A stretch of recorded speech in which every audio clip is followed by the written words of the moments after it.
Hello, members. Welcome and welcome back. We're going to get into this full moon in Aries reading for the full moon in Aries that happened on October 7th. All right. And today I'm actually filming this on the new moon in Libra. So, take it how it resonates. It could be, I feel like everything is connected anyway, but it could definitely be a situation where,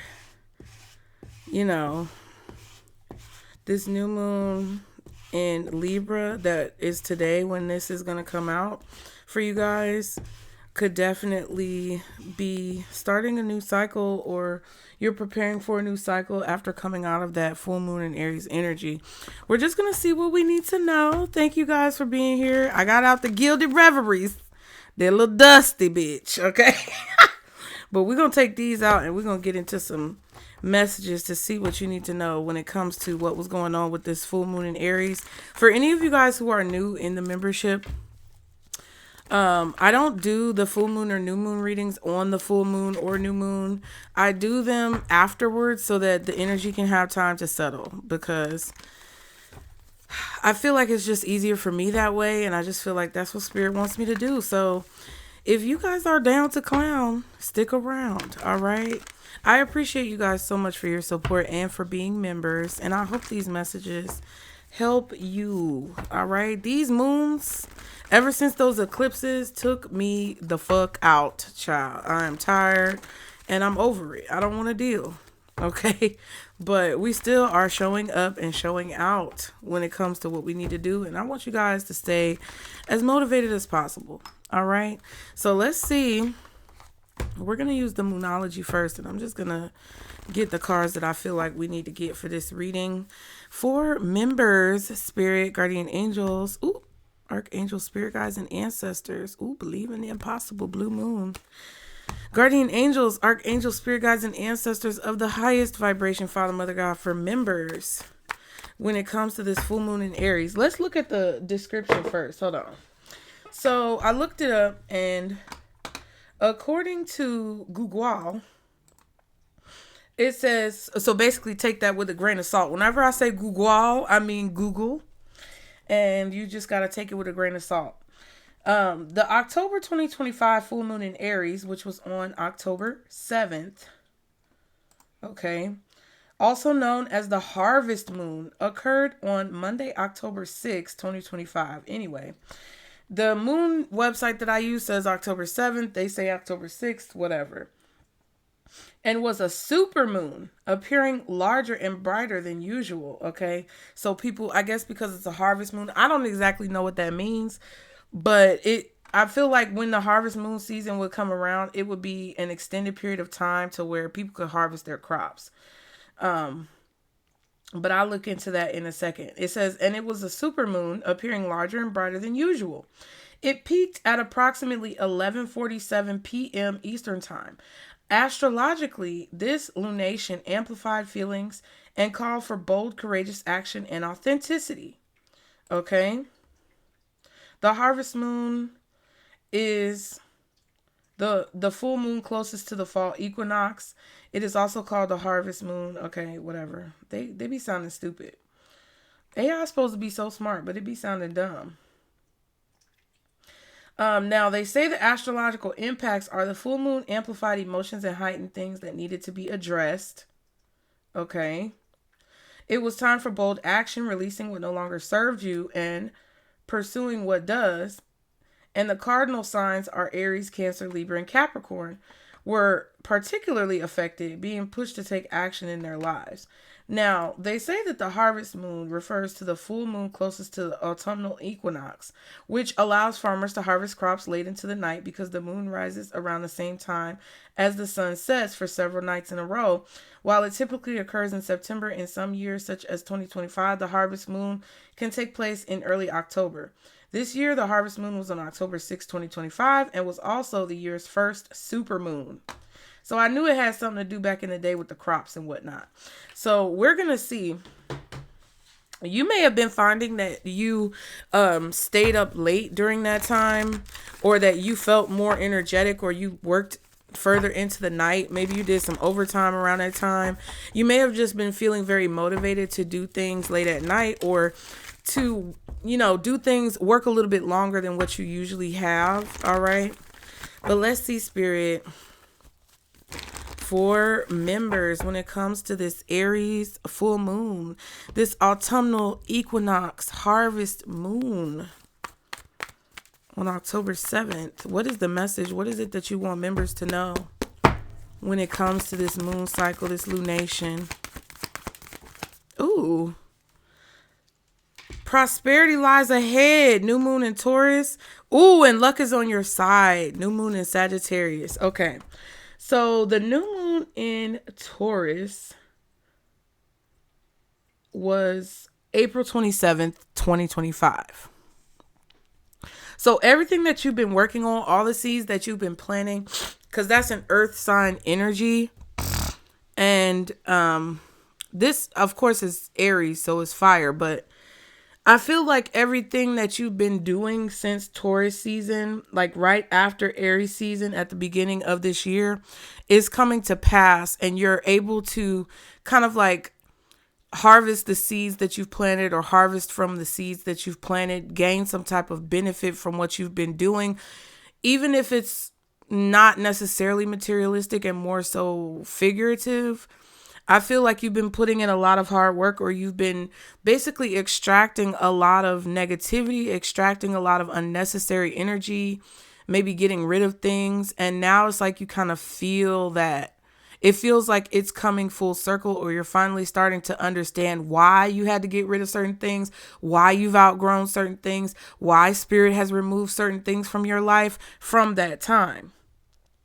Me personally, just for example, in April, I was still living in the old townhouse that I was in, that I had all those problems. And I was still going through a lot of problems because of that place. And I was being extracted from that place. And now I'm in a place that's way more peaceful, at least for me, reflecting back on it. And, it kind of, now that time has transpired, I shared this with you guys. If you watched the weekly members reading this past week, about why I was kind of like pulled out of that situation, and it was a form of protection. So, you just have to be objective about it. And if things were difficult for you when it comes to transitioning from April during that new moon in Taurus to now, it's like hopefully during this full moon in Aries, you kind of started to understand and see why everything, came to pass the way it did. Now, the new moon in Sagittarius is coming up at the end of the year on December 20th. And I believe the last full moon or new moon reading, or we did another reading where I believe the full moon in Gemini card came out, or the new moon in Scorpio. One of those. November 20th is the new moon in Scorpio. December 4th is the full moon in Gemini, and December 20th is the new moon in Sagittarius. So the end of the year is very significant. But what I feel like Spirit is saying with this, because these are both new moon cards, which the new moon is kind of like the energy where you get ready for the moon cycle that's to come. You get ready for this next 30-day cycle or whatever. Right? Or whatever this moon cycle is, you get ready for it. You prepare for it. The energy is kind of like picking up. It's going to start speeding up. And, it's not so much winding down, but it's more so at its origin. It's at its beginning point with the new moon. And you're not necessarily going to be sure of everything that's going to happen during this cycle because it just hasn't transpired yet. But these are both new moon cards, which it just feels like there's a lot that Spirit wants you to know is on the horizon. And prosperity lying ahead and luck being on your side are two very auspiciously positive cards about what you've been doing and the work that you've been putting in, and how that work and that progress is paying off for you. That's what I really feel. Somebody may not want you to know.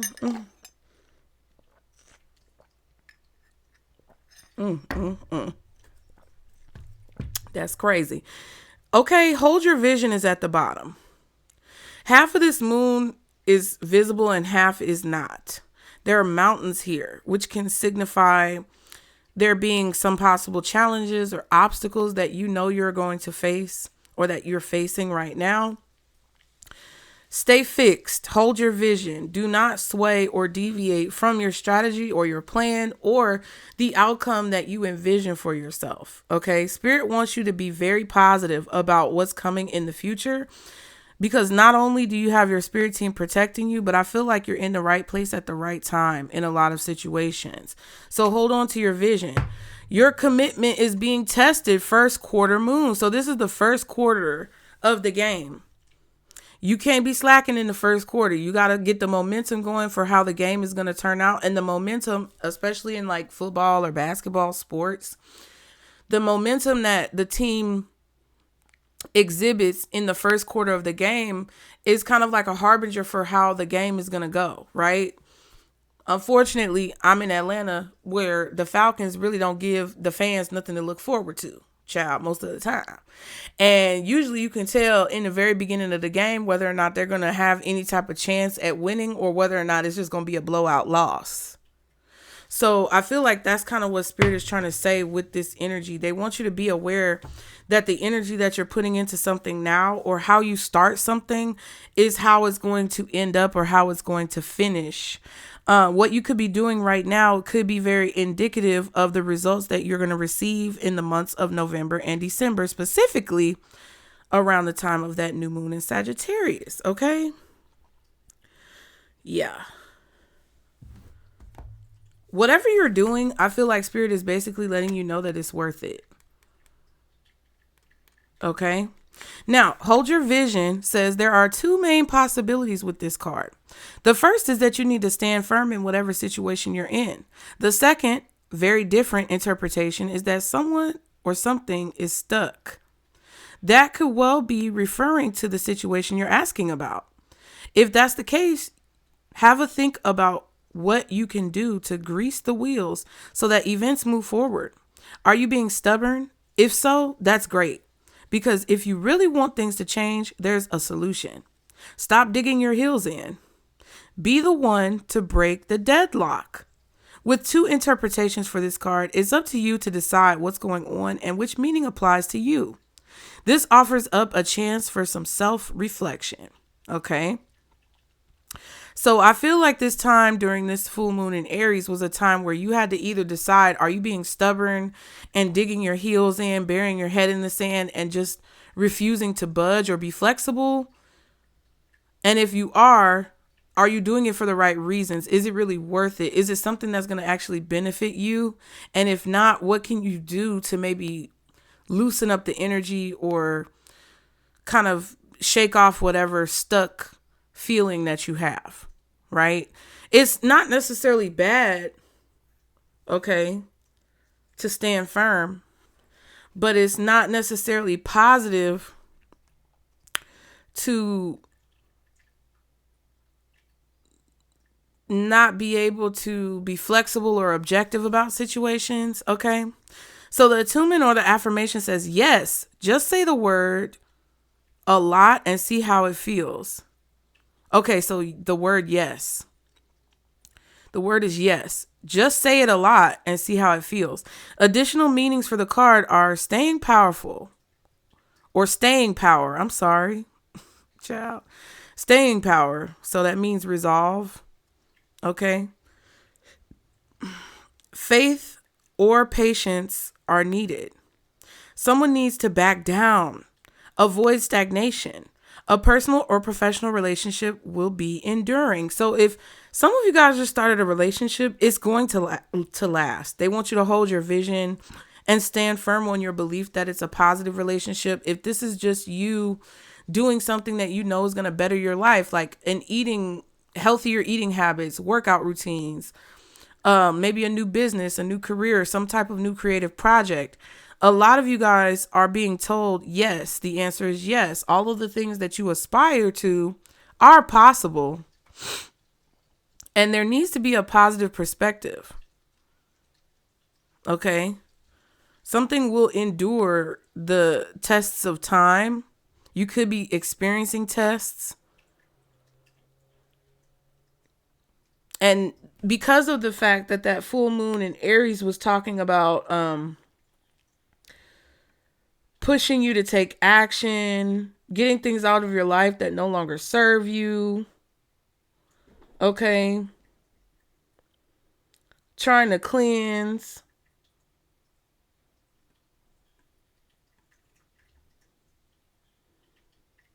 In being impulsive, doing things that you may have been overthinking. I feel like that's why Spirit wants you to have that energy of holding your vision and making sure that you stay dedicated to what it is that you really want, especially if you know it's something that's going to bring positive change into your life. That's what it feels like to me. So let's read this full moon in Taurus card first. Oh no, sorry, new moon in Taurus. Lord, I'm tired, y'all. I'm gonna be honest. I'm tired. The kids were out of school last week and it drained me, okay? Now, prosperity lies ahead says this card will often come up when you're inquiring about a financial matter or when you're doubting your self-worth.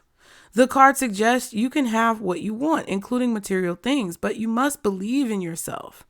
This comes down to the laws of attraction. Value yourself and others will value you too. You can create abundance. Taurus is associated with luxurious Venus, and this card holds the new moon energy.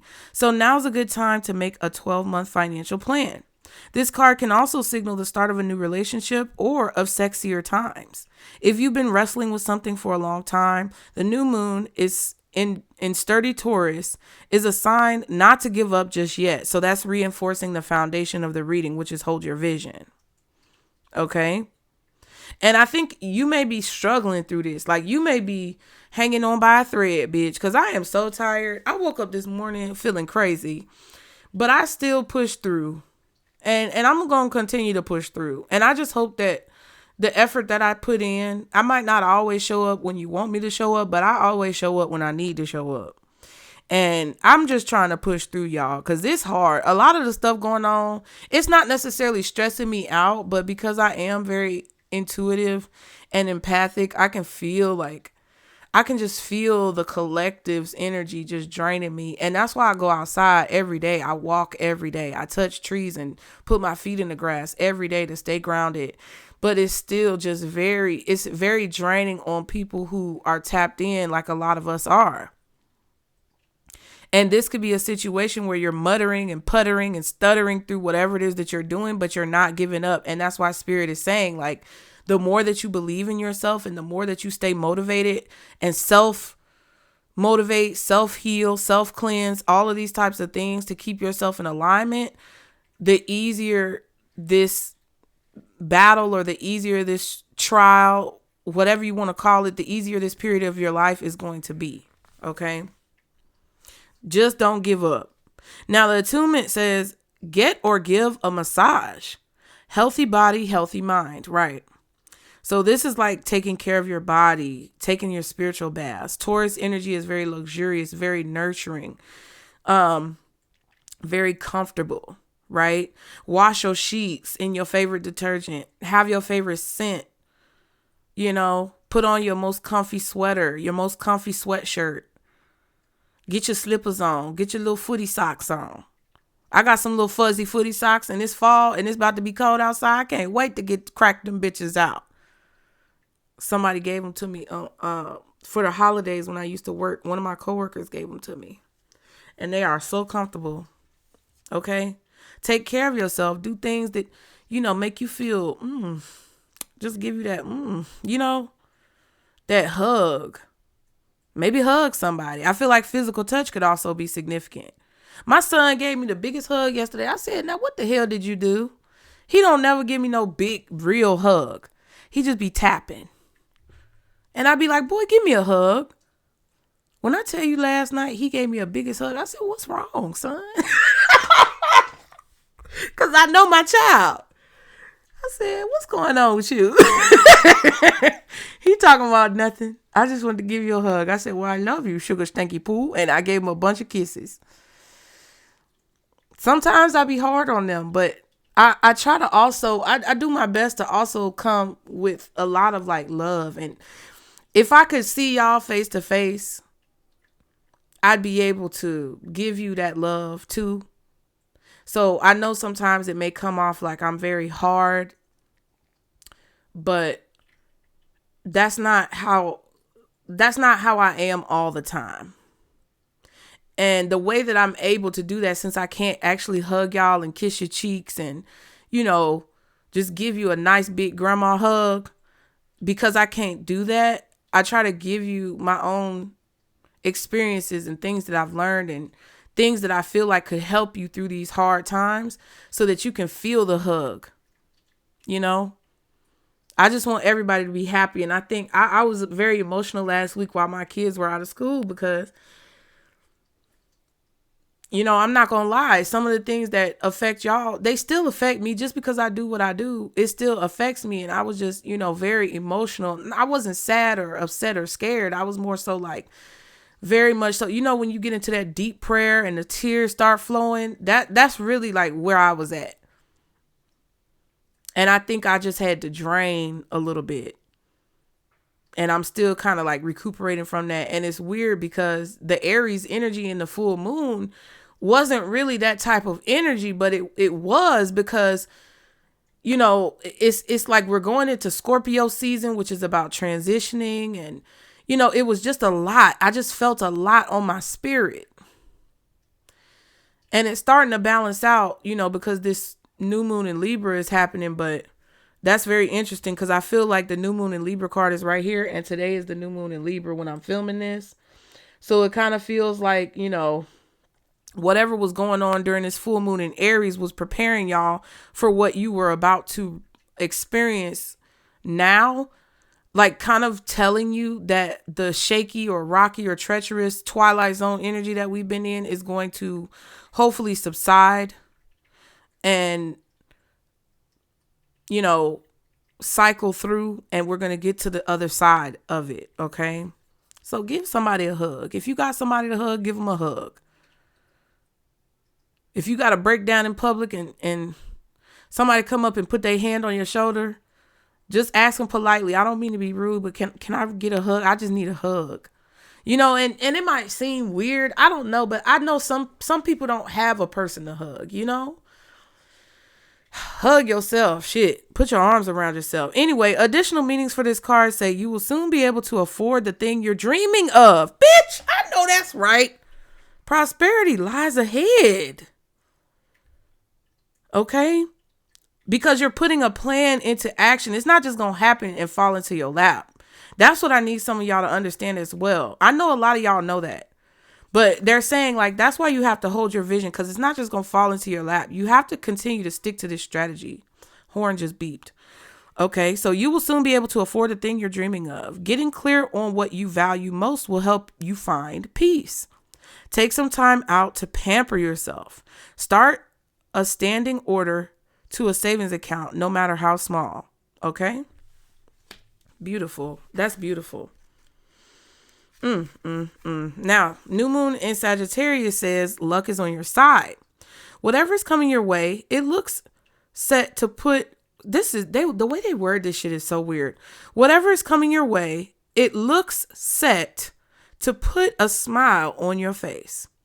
The new moon in Sagittarius can mark the restart of fun after a period of feeling low. The energy is adventurous and even willing to take a few risks. But be careful you don't bet the farm on something here.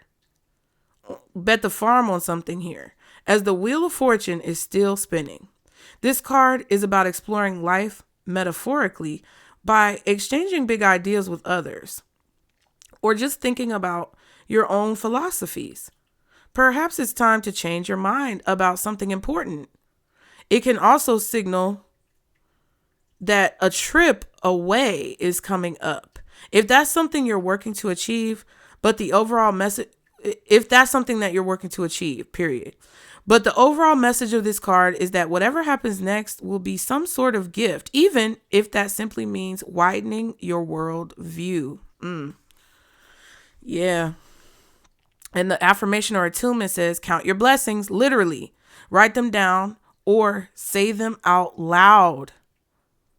And I just did that reading. No, I didn't do a reading, but in the weekly newsletter, we got the prosperity card, and it definitely wanted it definitely wanted people to take stock of what they have to be thankful for, what they have to be grateful for, the benefits and positive things that are going well in your life. How are you prosperous? How are you lucky? How are you wealthy? How are you healthy? You know, because there's people walking around with no legs, no arms, no feet, no fingers, no eyesight, no hearing. And it's like, if you're blessed with all of those things, you already 10 steps ahead. And it's like spirit wants you to look at it that way, because there are the reality of this. While it looks very good, we have to also see the upside down world of this reading. The reality of this, and the reason why these cards are coming out this way, is to encourage you to hold your vision, because everything around you probably looks very shitty. It probably looks a little fucked up. And spirit doesn't want you to get distracted by that and forget that there are things to look forward to, okay? Additional meanings say you need to laugh more. This is a wonderful time to start a course of study or teaching. Don't be narrow-minded. Start a week of gratitude practice, example via Facebook, a journal, or blog, right?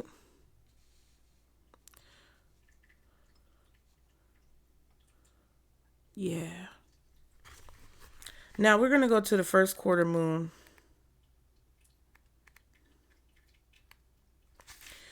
Yeah.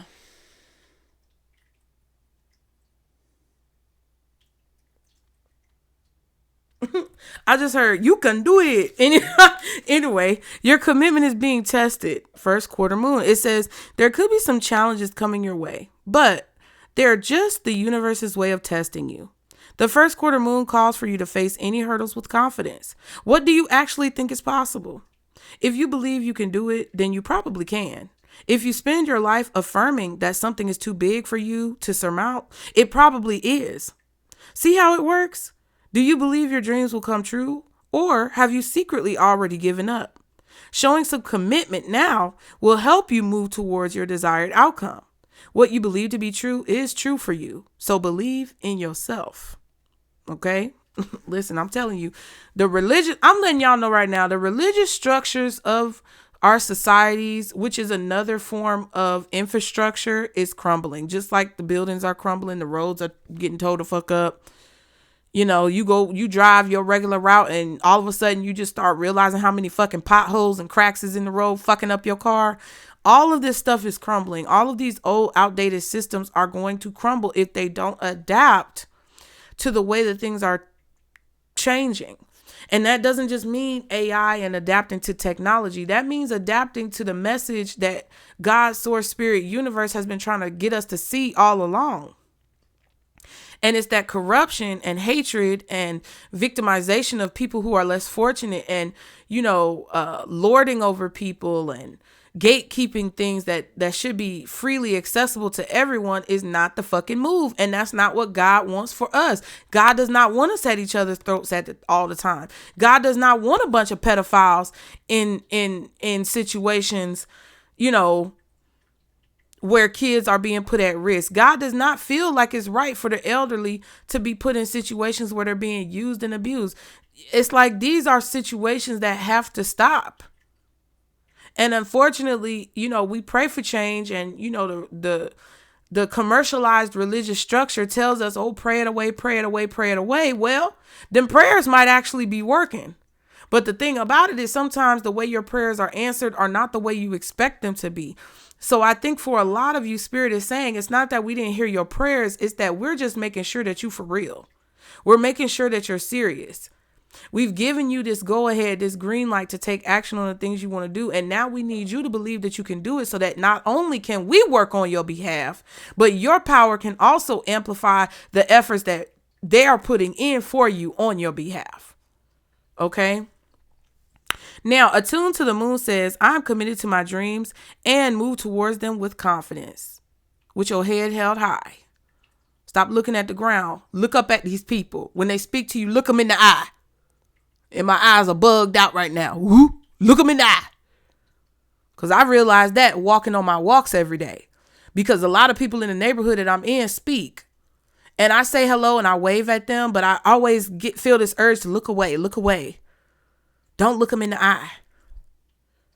And that's a fear mechanism that was ingrained in me from a young age.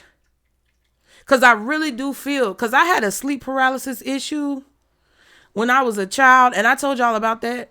When I screamed for my mama and she didn't come, and it was a spirit standing in the doorway and it looked like they had Arthur eyes, like with his glasses on. And you know how with them little white circles and the dot in the middle, it was very scary, like the emoji a little bit, but it was really scary. And I screamed for my mama and I couldn't do nothing but hide under the covers. And I think that was the hag or whatever, you know, in hoodoo. Listen, anyway, you can do your research. It's like a hag woman or something that come and fuck with kids and they sleep. Anyway, I think that scarred me a lot when it comes to looking at people in their eyes, because I was staring in whatever the fuck that was eyes. And that's what told me that it was evil. And I have looked in people's eyes before and I've seen dark things. And I think it spooked me out of like using that gift. And I don't be looking at people, but I realized on my walks that I do that. In the last like few weeks, I realized how much I do that. And I was like, oh, that's something I need to work on. And it's just, these are the little things that these challenges that spirit could be bringing to your doorstep. These are the little things that are going to become more clear to you. You're going to become more enlightened to these things, because in the future, when all of this stuff comes to pass, you're going to have to be able to have practiced with these gifts that you may be pushing to the side, or you're going to need these gifts so that you can tackle whatever you may face on the other side of this challenge. Okay. Now, additional meanings for the card says the answer to your question is yes, but not yet. Okay. We got 2 yeses, y'all. You're halfway to your goal. You still need to put in a bit more effort. Sometimes we just need to realize how much we want something. And finally, you need to recommit to someone or something, right? So they're basically talking this whole time about holding your vision, staying committed, staying motivated, staying encouraged along your journey and along your path, not giving up on what you believe, not basically sticking to your strategy, right? And with this saying yes, but not yet, you're halfway to your goal and you still need to put in more effort. That's not a death sentence. It's what it's saying is that spirit realizes and is acknowledging that you've put in a lot of effort towards something, and they want you to keep going, keep this momentum going, because they're proud of you. They're proud that you've put in this much effort and they see how serious you are, but they want you to believe 100% wholeheartedly that you ain't fucking around with people now, that you're not fucking around with yourself. Period, point blank, period. Now let's get one of these. We're just going to get one, and then we might look at the bottom or the back of the deck, okay? Because this deck right here is a lot. All right.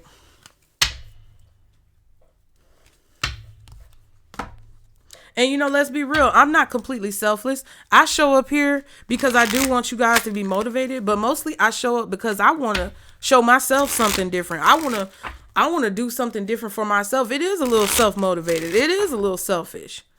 But in my efforts of, you know, doing something different and actually doing something full out, you know, like a performer, I'm not only doing it for me, but I'm also doing it because I feel like you seeing me doing it, y'all seeing me doing it, the collective Pisces, whoever seeing me show up, can actually help somebody to get out of a negative situation. So it's like a double bonus, okay? When you go see a performer, they chew these people out all the time on stage when their concerts and their shows and their tours are lame because they're performing halfway. We all saw Blue Ivy with Beyonce, and she, at the beginning of her getting on stage with her mama, she was halfway performing. She wasn't even doing a dance move. Now she's making it real dramatic. And she's exaggerating the moves and enunciating the moons. It's not even dramatic or exaggerated. It's enunciation. When somebody enunciates their words and speak very clearly, you pay the fuck attention. Just like that's an example. Okay. You get what I'm saying? So there may be people who are calling you dramatic. There may be people saying you're extra, or you're doing too much, or you're exaggerating. Okay. And you sure damn right, bitch. I'm doing too much. Well, then I'll just be doing too much. You get what I'm saying? Because it's not about them. It's about you showing yourself and also proving to spirit, which I feel like you have done. A lot of y'all have proved yourself. You don't need to prove yourself anymore. And I actually have a couple channel messages that talk about that I'm going to be recording in the next few days for Pisces. But it's more so about, it's kind of like cementing everything that you've done so that it can't be challenged any further. Okay. So let's see what else when it comes to the full moon in Aries for members. Ooh, is this the well? It looks like a wishing well. I feel like this is a card talking about luck. All of the different suits are on this card. Clubs, spades, hearts, diamonds. Ooh, and then we have a 4. This is the house, I think. The King of Hearts, which is the King of Cups. And then we have the 10, the scythe. The Jack of Diamonds, which I feel like is it's like a page or a Knight of Pentacles.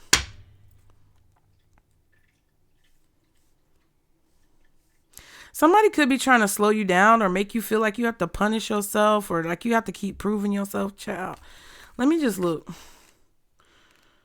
Card number 4 is the house. Correct.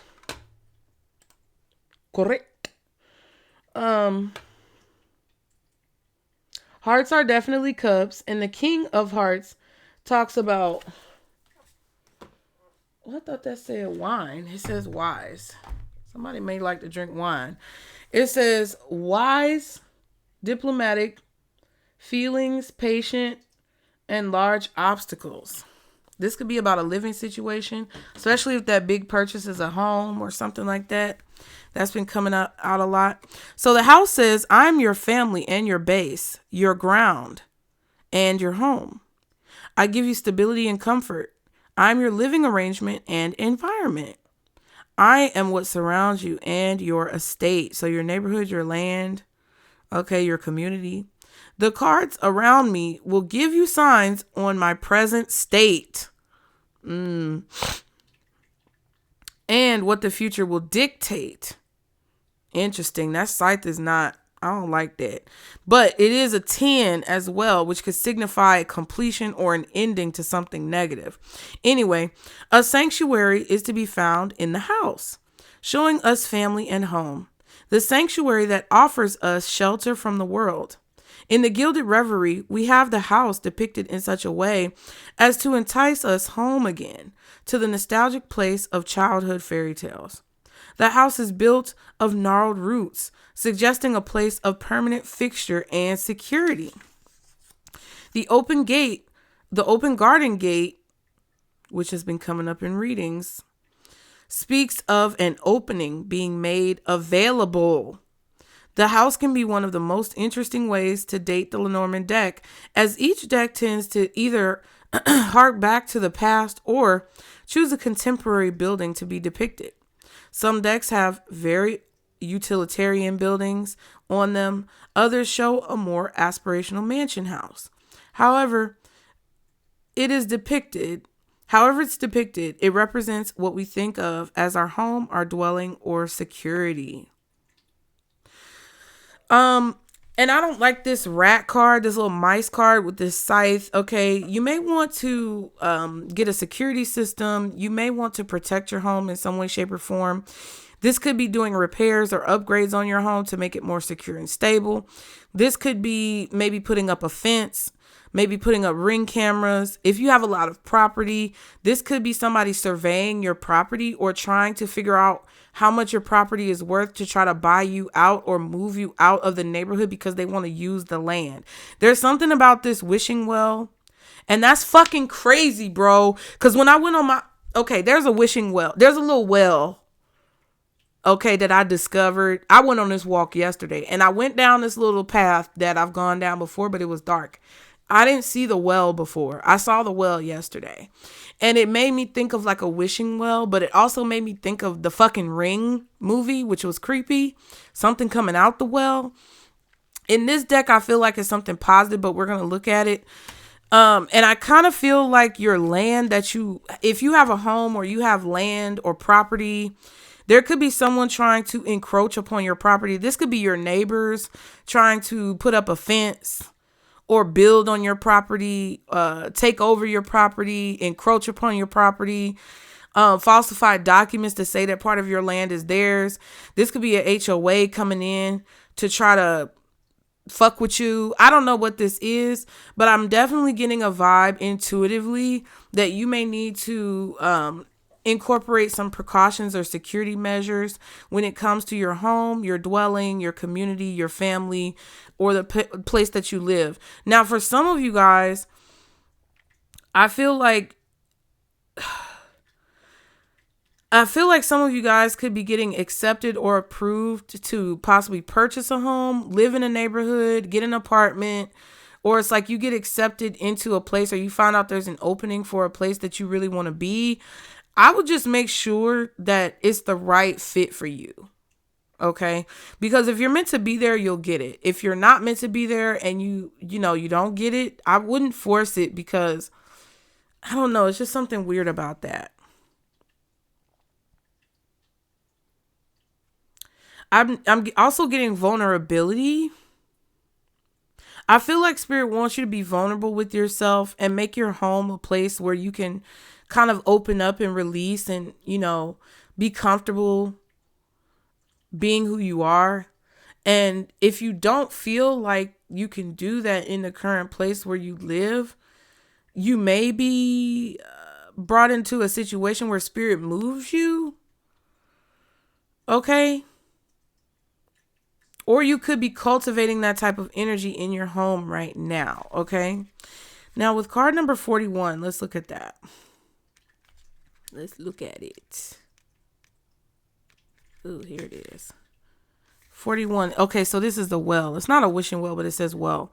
It says, I have many symbolic meanings, wishes, resources, creativity, and healing. If you look intently into the depth of my darkness, you may see your true thoughts reflected and your secret wishes revealed. But your wishes will only be granted if you dig deep and work hard. So Spirit is basically confirming again that you can get what you want. You can have what you want, but there's something deep within you, a part of your shadow, possibly a part of something that you've suppressed, repressed, or purposefully hidden away that makes you feel like you can't get something or you can't have something, or that maybe you don't even feel like you deserve something. And they're wanting you to dig deep to expose what you actually want, to accept the fact that you want whatever this is, and to allow yourself to believe that you deserve it. That's what that feels like to me. Now, it says the well card is about looking deeper into an issue. You may think you know all the facts, but there may be more to the story you are not seeing. The image suggests hidden depths. The rope entering the well represents the importance of keeping one's center. At the deeper level, the well card could be a sign that you have hit rock bottom, and now the only way is up.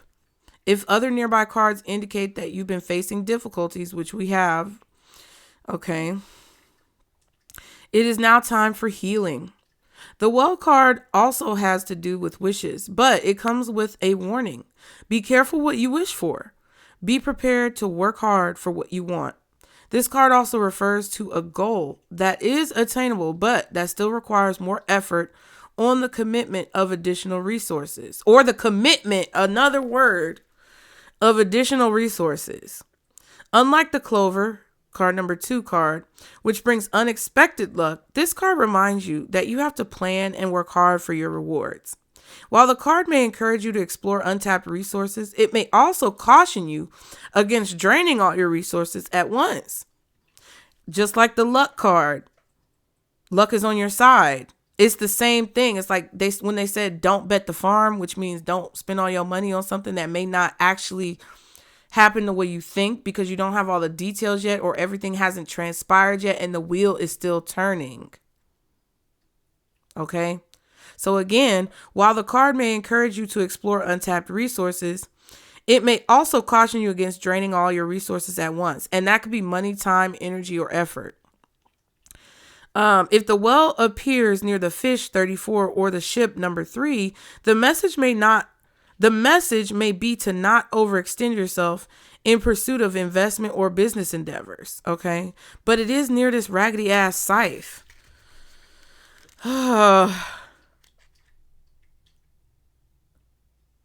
I feel like a lot of you who have a home or land have somebody who's poking around because they want to siphon or cut your resources. This could also be a situation where, if like I said before, if you're on government assistance, you need to make sure you're paying attention. Don't do your reviews, turn in your renewals, do all of the stuff that they require you to do, because if they cut you off, they're not going to put you back on. If you've been cut off, it's like there's a need to preserve resources for sure, but there's also a level of untapped potential that I feel like is here that you guys don't necessarily realize. I'm getting the message of untapped potential from like somebody living on land that's very valuable, and they have somebody sneaking around, poking around like this little pest of a rat or these mice, and the scythe card trying to figure out how to abuse their power or abuse the system to siphon resources that somebody does not realize they have, that are untapped. A well is untapped. There's not a faucet you can just turn on. You actually have to grind the thing and let the bucket go down. It's untapped potential or untapped resources. It doesn't just have to be for a house. It could be within you. There could be a part of you that is untapped. And once you finally accept what you want and accept that, you know, there are things that you want to achieve, and stop beating yourself up about what you want, or saying, well, I want this, but I don't want to be greedy. No, fuck that. Do you want it or not? And once you realize that, yes, this is what I want, fuck that, I want it. That's what I want. If you want to be rich and famous, that's what you want. Work for it. If you want to have a big house, that's fine. That's what you want. Spirit is saying you can attain or achieve whatever it is that you want, but you first have to allow yourself to admit that you want it, and then look deep within and figure out whatever the fuck is going on inside of you that's making you think you can't have it, or preventing you from working to the level that you need to work to achieve it. Dogs out there barking. Your feet might hurt. It is what it is. Now this dreaded scythe, which is the knave of diamonds, pentacles, material and health. This is either like the page or the jack, the page or the knight in tarot. And it talks about reliable, hardworking, quiet, hidden depths, and youthful. Okay. Maybe innocence as well, with that youthful energy. Quiet, hardworking, which is what they say. So this could be indicative of cutting out distractions so that you can actually get down to business. They're harvesting grains in this, which is also indicative of the harvest moon. Okay. So the scythe says, to everything there is a season and a time to every purpose under the sun. And that's Ecclesiastes chapter 3, verse 1 through 8. Or that's significant. To everything there is a season and a time to every purpose under the sun. So the harvest season. So what they're saying is that prosperity lies ahead because you're going to have the ability to harvest once you get to the end of this cycle, but you can't bullshit around. You can't half-ass whatever this is.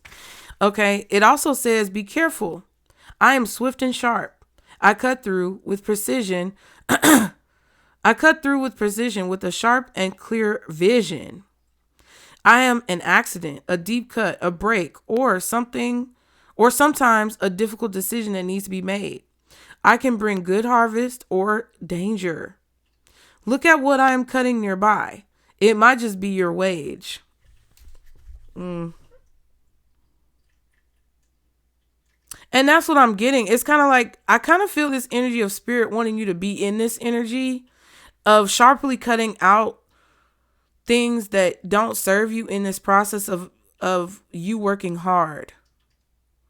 Don't let anything distract you with these mice. Don't let anything infiltrate your sacred space. Don't leave yourself open and vulnerable to pests and sneaky bitches. But also be careful what you wish for, because it could happen a lot more quickly than you think, and it could be very shocking or very sharp. And it may show you things that about yourself that you may be challenged by, but that you can overcome. Right? It says this item is a simple this item is a simple agricultural tool used to, this could be architectural. So somebody could be building houses or want to build houses on your land. Interesting. Which metaphorically could mean that somebody is trying to benefit from your hard work or take ownership over something that belongs to you. Copyright, trademark, all that type of stuff. Okay. Again, this item is a simple agricultural tool used to clear away grass and gather the wheat at harvest time. In the world of the Lenormand, it symbolizes a sudden trauma or shock that will take you by surprise. A swift, clear cut will be made. It is dangerous too, as it is sharp. We must be careful where this card points. It's pointing to the house, technically. It's actually pointing to both. Because if you think about it in the order that I read, it's kind of like that. I just feel like somebody could be trying to swoop in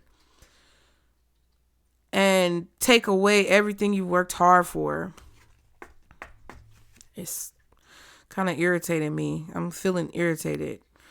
Okay. It is dangerous too, as it is sharp. We must be careful of where this card points, particularly in a grand tableau. Okay, whatever. This card, the cards next to the blade tip moderate its influence. For example, the scythe next to the clover 2 would make the shock less severe. It is almost as if cutting through clover luck blunts the blade. I get it. Do you get it? This symbol can represent a call to action, particularly when combined with cards such as the Rider number 1, which is indicative of a messenger. So, okay. There are good cards here, right? But something needs to be nipped in the bud. I don't know what it is, but something needs to be nipped in the bud. I'm going to read card number 23 because I feel like that's significant. I keep referring back to it. And this is the mice, which say, you don't want me in your house. Ooh, that's why I don't be using these cards like that, because they be just going deep. I be channeling. You don't want me in your house. You don't want me in your blouse. Okay, so stop letting motherfuckers suck on your titties. Period. I bring loss. I bring theft with destruction and decay. I am your stress and anxiety. I am the worry in society. I am your nuisance. I am your pest. I bring sickness in your nest. So don't let anyone poison your children, metaphorically or literally. Be mindful of what your kids are watching on social media. Be mindful of what you're allowing to play in your home. It's spooky season, y'all, and I love Halloween. But let's be real. Some of the shit that they're putting out now is not just a scary movie. Some of this is incantations and spell work. This is like, I'm getting this energy of spirits, entities, energies, forces that are wanting to penetrate and infiltrate your space. And I was getting that with the metaphor of the land and the house. This could be some type of sickness. Be mindful of like your health, your wellness, eating right, being healthy, being outside, getting exercise. Just be careful of who you let in your space. Be careful of who you let in your house. There needs to be some type of security measures on someone, on something regarding where you live or someone who's in your home, like a child. That's what I feel. And then the stork is right there. So that's like baby energy. The Queen of Cups, motherly energy. Some of you could have a baby mom who's a problem, but baby dad, because it's the Queen of Cups, the Queen of Hearts, the King of Cups, the King of Hearts. There could be someone trying to influence your children, whether you're a mother or father or in a relationship, whatever, married, together. There could be somebody trying to influence your kids if you have kids, or influence you because they want to be your partner or something like that. Somebody could be trying to get you pregnant, have a baby by you. It just feels like all the hard work that you put into something, it's like somebody's trying to swoop in. But the fact that you've built such a strong, stable foundation, that's what I'm feeling with this. You're building a strong foundation so that something cannot be easily tarnished. And that's why Spirit wants you to work hard. And they want you to be very precise. And what did I say? I said articulation. Don't let there be any misconceptions or any way for somebody to misconstrue what it is that you say. Because it really feels like there's an attack on some of y'all because you're in a position that is not easily tarnished or tainted. You're in a position that's not easily shaken. I just heard shaken, not stood. 007, James Bond. Okay. Don't let society and the shit that's going on. And I spoke about that in the beginning. Don't let the shit that's going on in society make you lose your footing or lose your balance or get you ungrounded, because that's what this was talking about. Don't let people steal from you. Make sure you protect your work. Make sure you protect what it is that you do.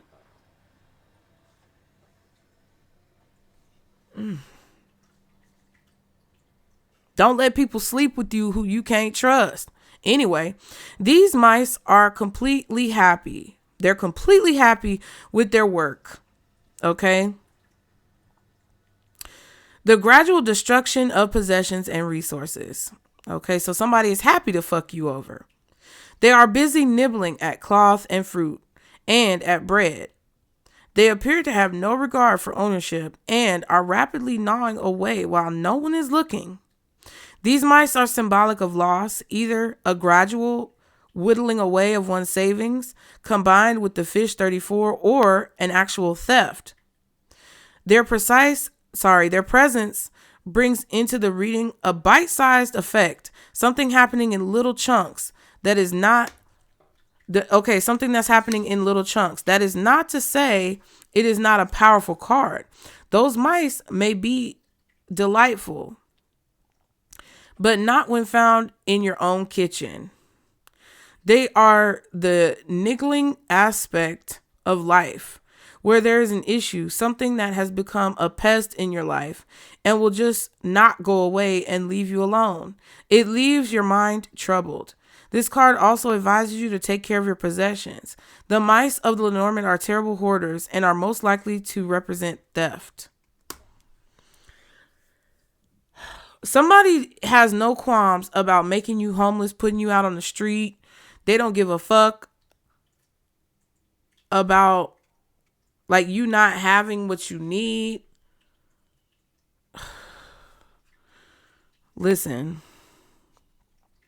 it feels like this is a combination of someone personally in your life who has just been a pest and things that are going on in society as a whole.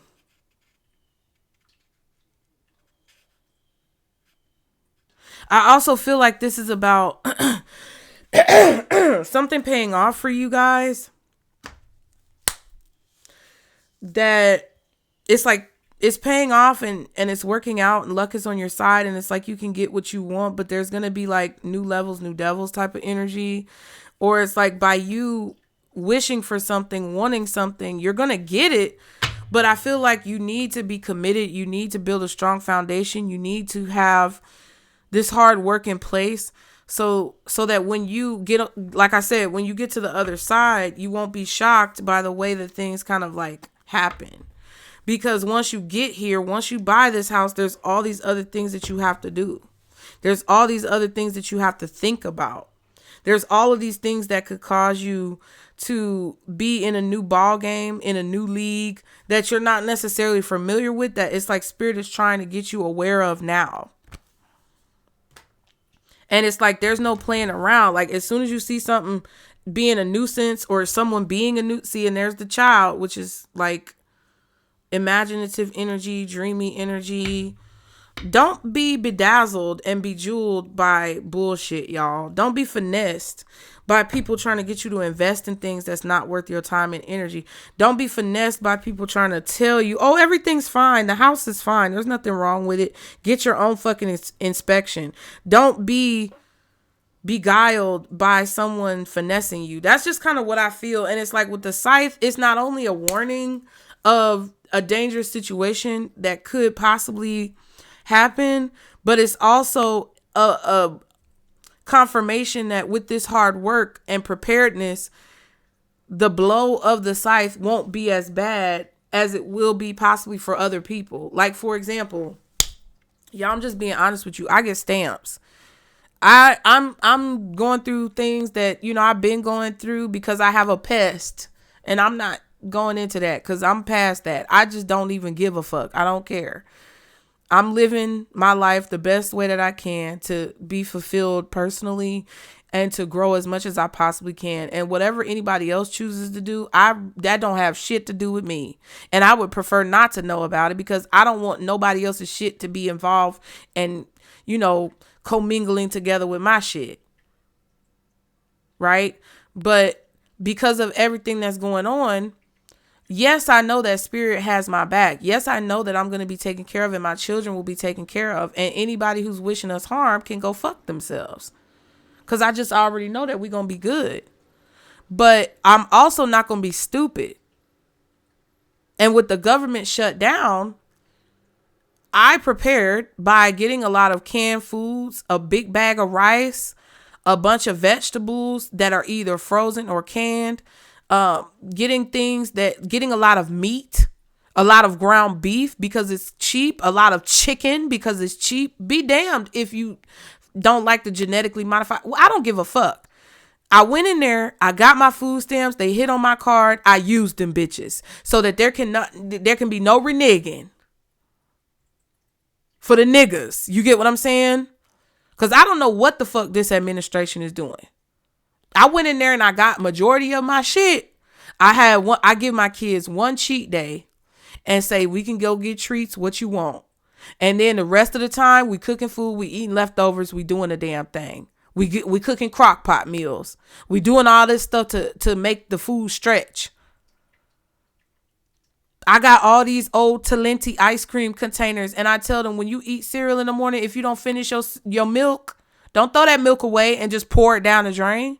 Put it in the Talenti and pour it on your cereal for the next day. Stop fucking playing. I done been poor, bitch. I done had to wipe my ass with a washcloth. You get what I'm saying? And I'm not ashamed of none of that shit. Because the fact that I was broke and the fact that I lived with roaches with my mama and the fact that I had to deal with hood shit and ghetto shit and I had to watch my mama clip coupons, I just went in the store and got so much stuff. And my total, because I clipped Kroger coupons and then coupled that with what was on sale and got store brand. Or, you know, some people go to Aldi's. But my thing is, I can't always trust Aldi's meat. And I don't fuck with that shit. Because sometimes it's worth it to a certain degree. But like all these places like Aldi's and places like that you think would be cheap, you go in there and you end up finding out that the things that you really need, you got to pay more for. So sometimes I shop at both, depending on what they got and what I need. But you have to be finessing like that. And I say finessing, but it's more so being clever. It's more so being strategic. It's being wise and resourceful. But when the system is trying to fuck you, sometimes you got to finesse the system and do what you can. And if they continue this government shutdown and them food stamps don't come next month, me and my kids gonna have meals for about, now we got meals for the month, but we're also gonna have meals for the next month as well. It's gonna hold us over so that I can build up whatever I need to build up to pay for whatever groceries I need to pay for. And I'm just being real with y'all, because at the end of the day, like, if what I say can help some of y'all, then I would rather for that to be the case than to feel embarrassed or to feel down about the fact that I need food stamps. That's why I really do appreciate you guys who are members. And I try to come with the most in-depth information in the member section so that we can just be completely transparent. You know, that's why I just, want y'all to also understand that I'm human and I'm doing all this by myself. So if the readings, don't come out as frequently as you may want them to or desire for them to, it's not because I don't want you to get value from your money. You know what I mean? I'm just doing all of this by myself, and I'm dealing with all of these things as well that you guys are dealing with in your personal life and from the collective and what's going on in the world. I just feel like you guys are prepared for something. It's kind of like if a natural disaster or heavy rain hits your neighborhood or hits your community. It's like something is happening in your community.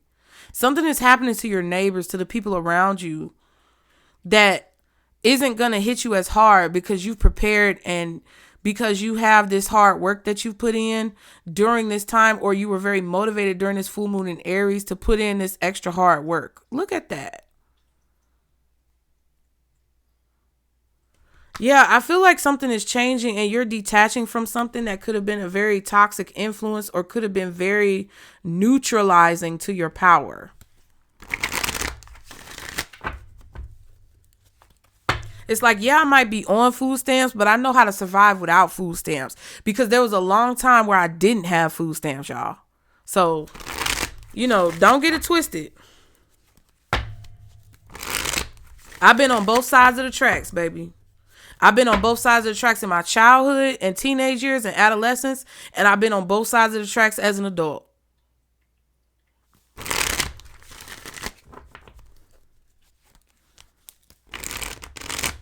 And I'm just saying, yeah. Whew.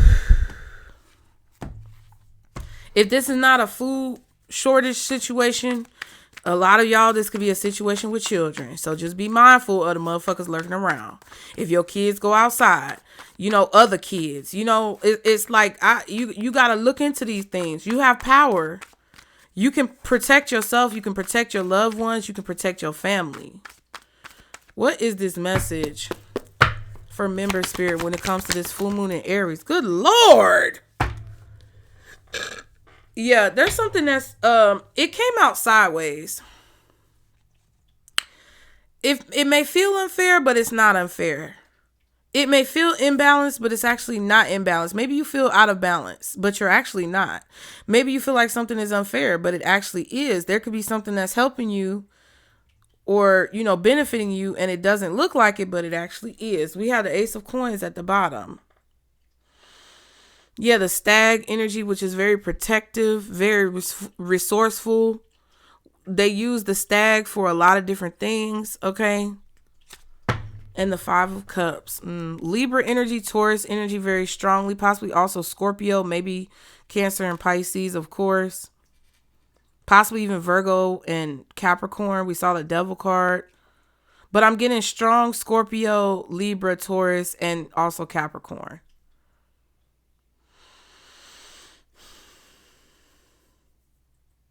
Don't fall victim to any opportunities that seem too good to be true. Don't bet all your resources on something that may or may not work out. Don't bet the whole farm on things that could be a toss up right now, a flip of a coin, that could be teeter-tottering on illegal activity. That now's not the time to do that, because I feel like there could be some type of loss.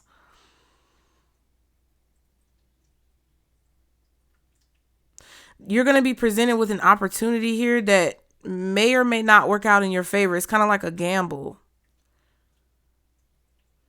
I don't think it really matters, though, if you take the gamble or not, because I feel like either way, it's a toss-up. Either way, it's the flip of the coin.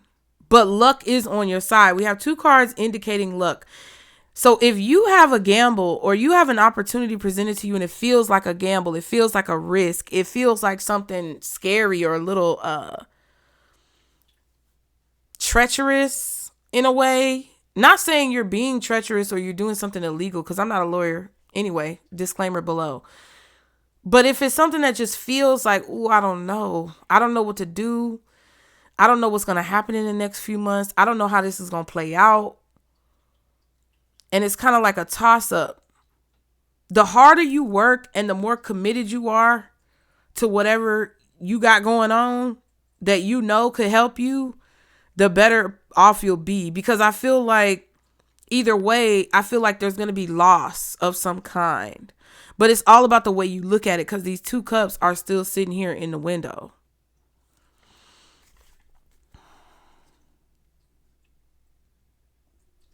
It could also be that you getting an opportunity could cause somebody else to take a loss. What's this Justice card? Oh my Lord. What the fuck? 10 of Wands and the 10 of Pentacles. Okay.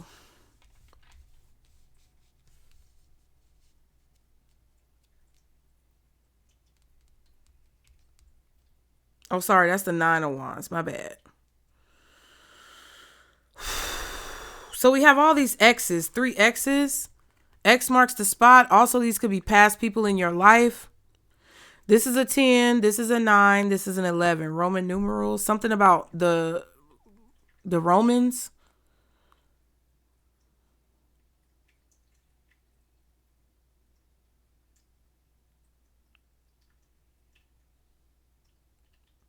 I really feel like Spirit is telling you not to gamble on things that aren't. Like anything that's a get rich quick scheme, that's definitely a no. No. Any of that energy is not. It's fucked. It's fucked, bro. Hard work is the answer. Hard work is the key. So I feel like if you put in effort over a long period of time, this is you getting the savings, putting money aside, putting a little bit here, a little bit there. Even if you try and you can't do it, like, I feel like the intention is what matters. You get what I'm saying? When you can do what you can, do what you can. Do a little here and there. Right? Like I was telling y'all a few months ago. I was telling y'all about food stamps a few months ago. And I didn't know how it was going to play out. But I knew that there was a need for you to go and stock up on shit. I got about 8 cases of water in my kitchen, bro. I might not be able to outlast everything, but I'm going to give that bitch the best shot I got. I'm going to do the best I can. Look, cause what did Cat Williams say? I know I'm coming and they know I'm coming and I'm going to do the best I can. Listen, long-term investments are the move. So if you pulled the trigger or took action on investing in some type of long-term investment or investing in a long-term endeavor of some kind, whether it was through you personally or whether you were going into business with other people, I feel like it doesn't seem like it's going to pay. You can't tell if it's going to pay off right now, but I'm telling you, this Justice card is going to turn out upright if you put in the hard work and if you invest over time. And the 9 of Wands is definitely a card of being exhausted. So over time, it's going to drain you. You're going to feel exhausted, but that's going to pay off because it's sideways, right? So we got to look at it this way and we got to look at it this way. But if it's this way, It's kind of like giving up on yourself, wanting something to happen quickly, giving up because it's not happening when you want it to. And then that's when the justice reverse happens. Feeling like it's unfair, all that shit. So I'm just going to put it upright because we went through and said whatever we needed to say.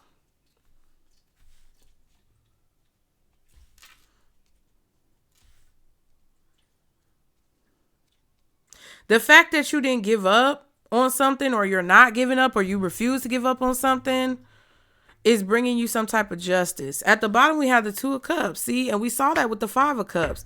Now we have the King of Wands.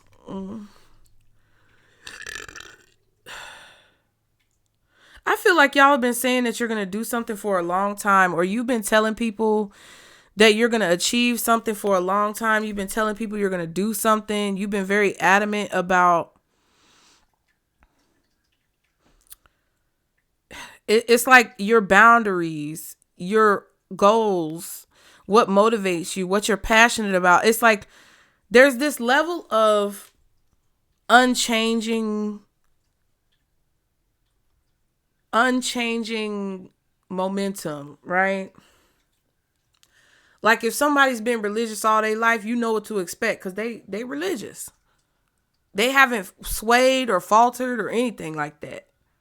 They haven't waned away from whatever it is they believe in. And I feel like that is a part of what is bringing this balance and this fairness and this equal reciprocity into the situation. This could be about connections, communication, like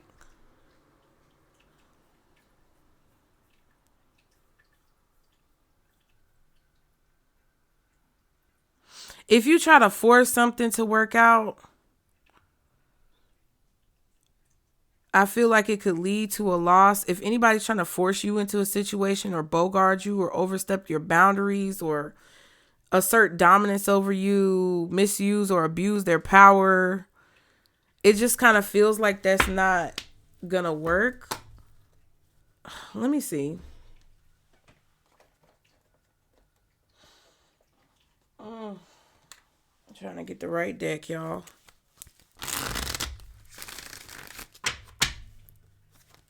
I also feel like there's something that you need not to leave vulnerable. This could be your bank account, your home, your living situation, your children. You know, don't leave your car unlocked. All that type of stuff. I need to lock my car anyway.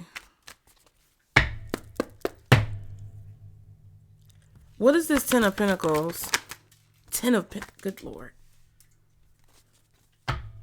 I feel like I said what I needed to say then. Page of Wands, Eight of Cups.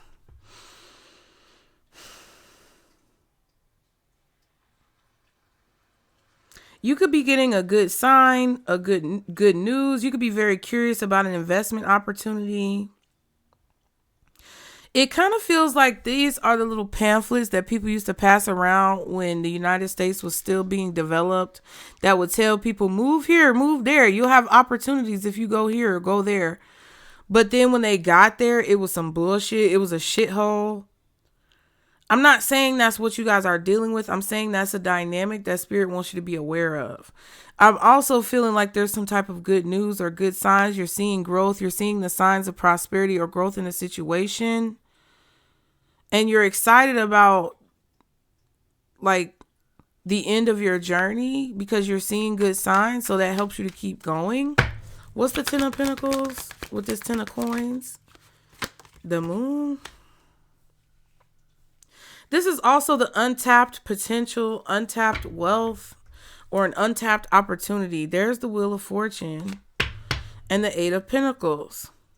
There's a shift happening that you don't see when it comes to something that you're working on, your business, your job, your career. There's some type of shift or change that's going on underneath the surface that you don't see that could make you feel very afraid or nervous about what's to come in the future because you can't see what's to come. You can only see part of it. It's like that half moon that we talked about. The half moons, the first quarter moon. Run it back and see what that says. Because it's like you feel the current under the water. You feel the water stirring up and you see the ripple effects of something, but you don't know what's going to happen from it. And I feel like it's actually something exponentially amazing.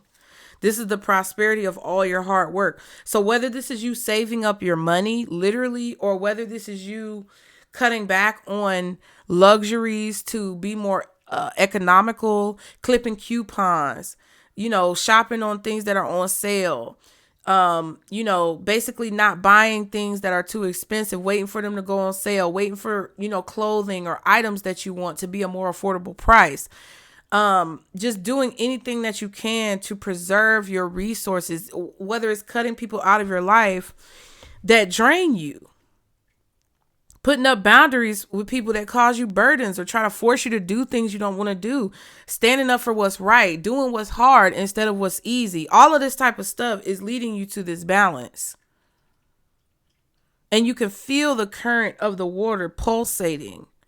But you're it feels like emotionally, it feels like you're kind of like teeter-tottering.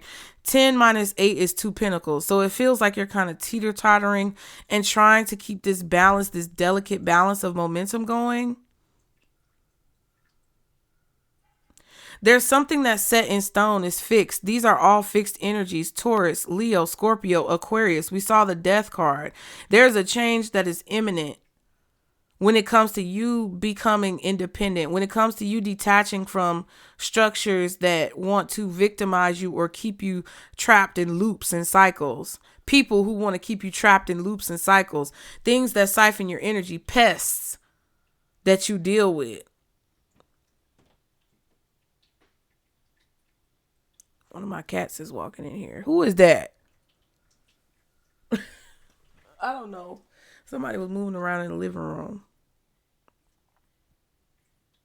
There's a shift or a change that you don't see happening in your work, but it's good news. It's a positive change, or it's something, it's a good sign, or you're seeing good signs when it comes to this long-term investment that you've been making.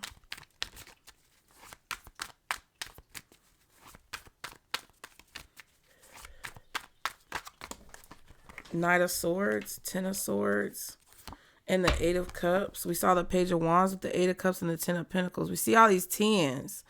October, whatever. This is October. This is what's happening. So they want you to know this full moon in Aries, you were called to action, or you were spurred into action to say something or do something. All of a sudden, that was the truth, or you saw the truth, or it's like whatever you have been called to do in this month. It's like they don't want you to question or doubt this, not one bit. Because you're going to see, even though you don't see it now. It's an eclipse. You can't see it right now.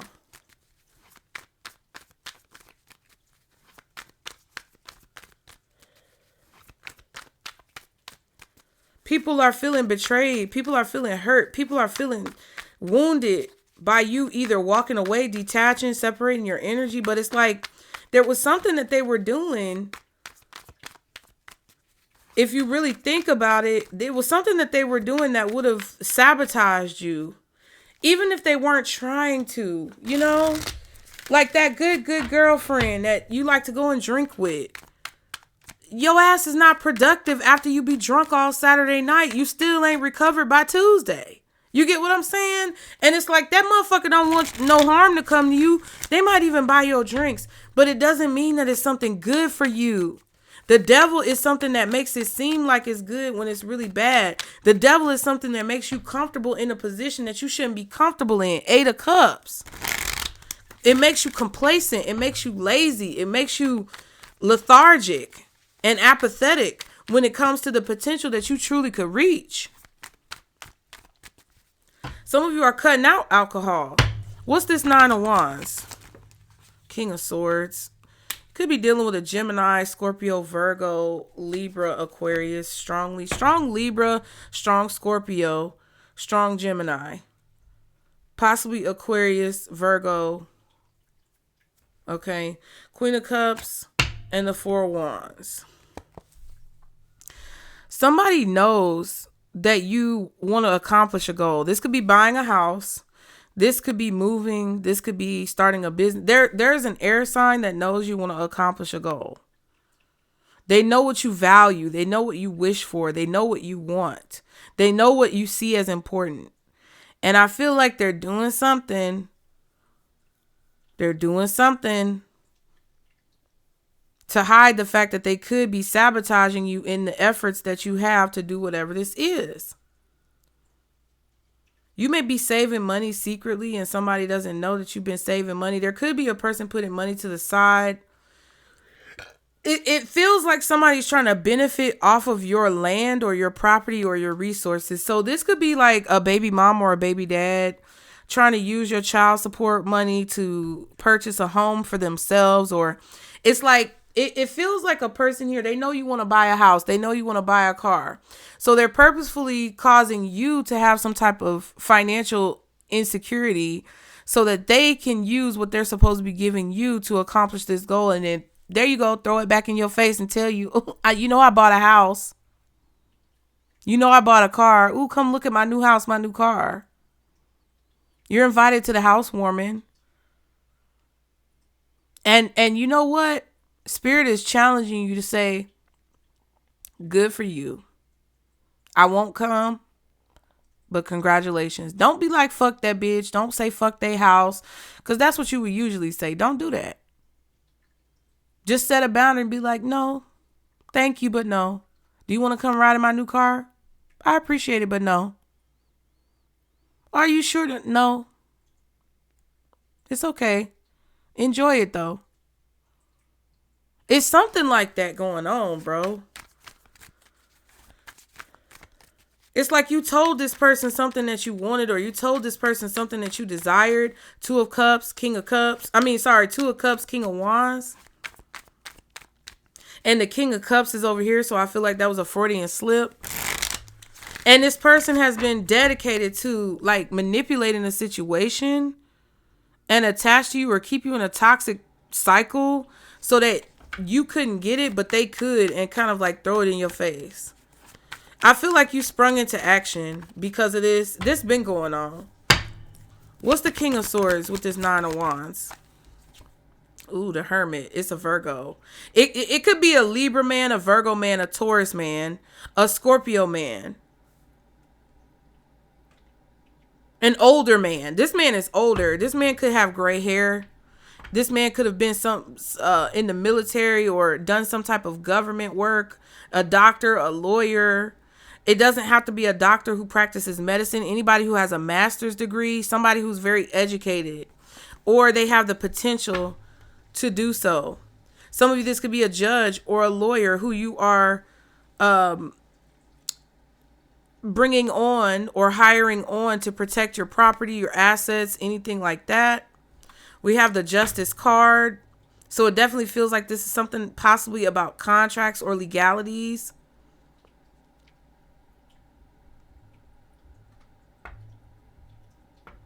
I feel like some of you could have left a situation or left something on the table, left something behind, and there's a messenger or someone coming to deliver you a message of what has taken place since you left a situation, to notify you that someone could have been 10 of swords in you in some way, stabbing you in the back, betraying you, throwing a rock and hiding their hand, doing something like that. We have the Hangman and the Emperor. Wow. Pisces, Aries, Taurus, Virgo, Libra, Scorpio. I wanted to say Aquarius, Cancer over here. But I feel like you could be waiting on some information from someone, waiting on information. Hold on. It's like you're waiting to take action. You're ready to strike. You're ready to step into action. You're ready to go. But you were waiting on the information that you needed, or you were waiting for the go ahead or the approval in order to leap into action or begin to do something.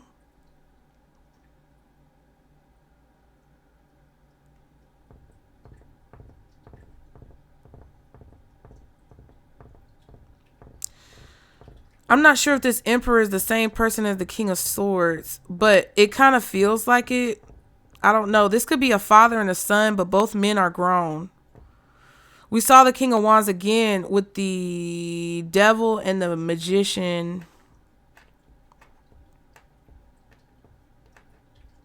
Somebody could be doing something with their father, or this could be about a father and a son, but both these motherfuckers is grown. This is like the grandfather and the father.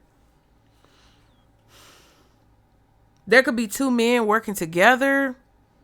This could be somebody trying to get you caught up, isolate you, exile you, embarrass you. I feel like Spirit wants you to look at a situation from a different perspective. Some of you could also have a father figure or a grandfather figure who has passed on, who is kind of like in a ghost-like form that is protecting you in the shadows to help bring you some type of justice against a person who I feel like has been a pest and won't let that shit go. I kind of feel like when Spirit tells you to pull the trigger on something, they want you to pull the trigger on it. They don't want you to hesitate, because there's somebody working in the spirit realm to help set something up at the right moment in time for you to take action or for you to strike.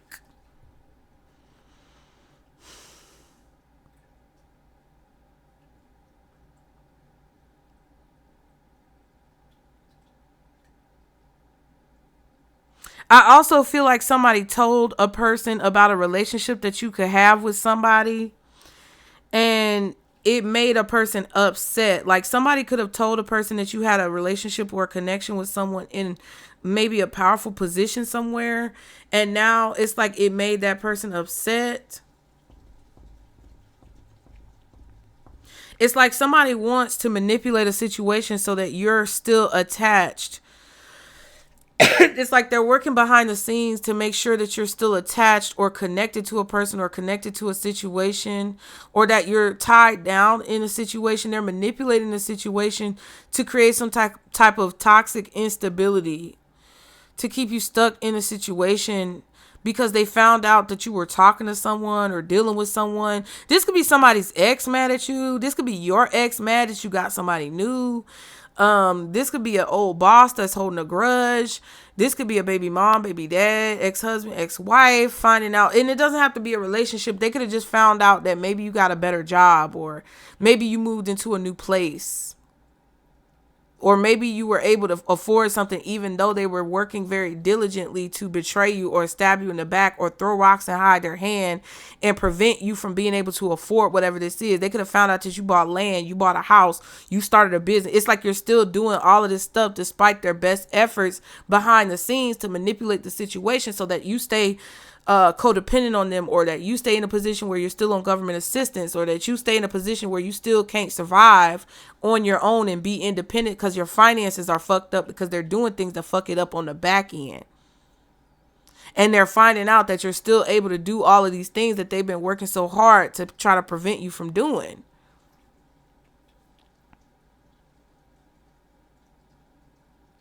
There's something that Spirit wants you to see from a different perspective.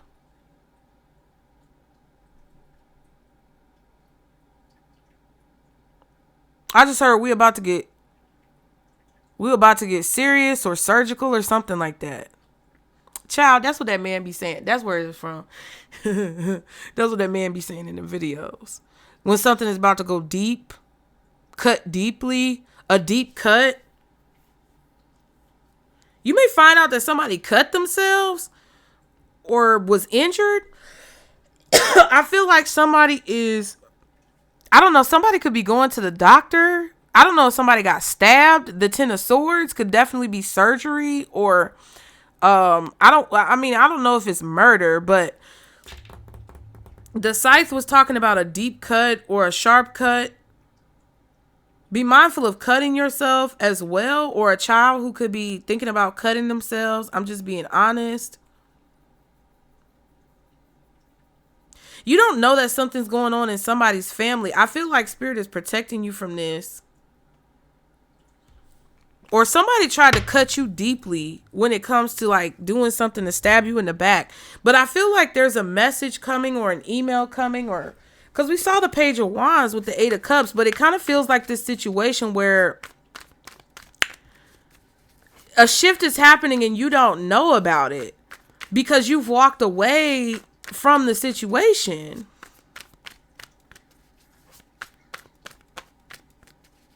But you can feel this energy underneath the surface.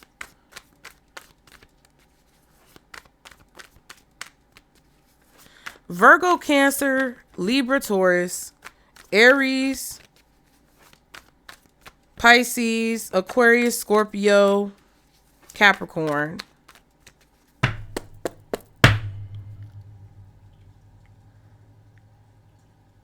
I feel like if you've been defending yourself from somebody who's been malicious towards you for a long time, you're getting justice for that. This could just be like, if you got termites, you might finally be getting rid of them bitches in your house. It could be something very simple. And it was very surgical. Or there could be a surgery. Somebody could be finally able to get a surgery. There could be also a family member who's having to pay a lot for surgery, and you may find out, I don't know, maybe the surgery, maybe they had a lot of surgeries over and over again, or they keep going to the doctor to figure out whatever this is, and nothing has been working. But I feel like there's finally a cure, or there's finally some type of like justice in the situation. But a quick fix is not going to be the solution. It's going to be something that takes a long time, or something that requires a lot of work. Somebody could be getting like gastric bypass or something. I don't know. It feels like that type of energy. It's like something that you're working on that takes a lot of effort and time and, you know, discipline is going to pay off. But you don't see how much this effort that you're putting in is shifting or changing a situation. Somebody's definitely not telling you about everything that's going on.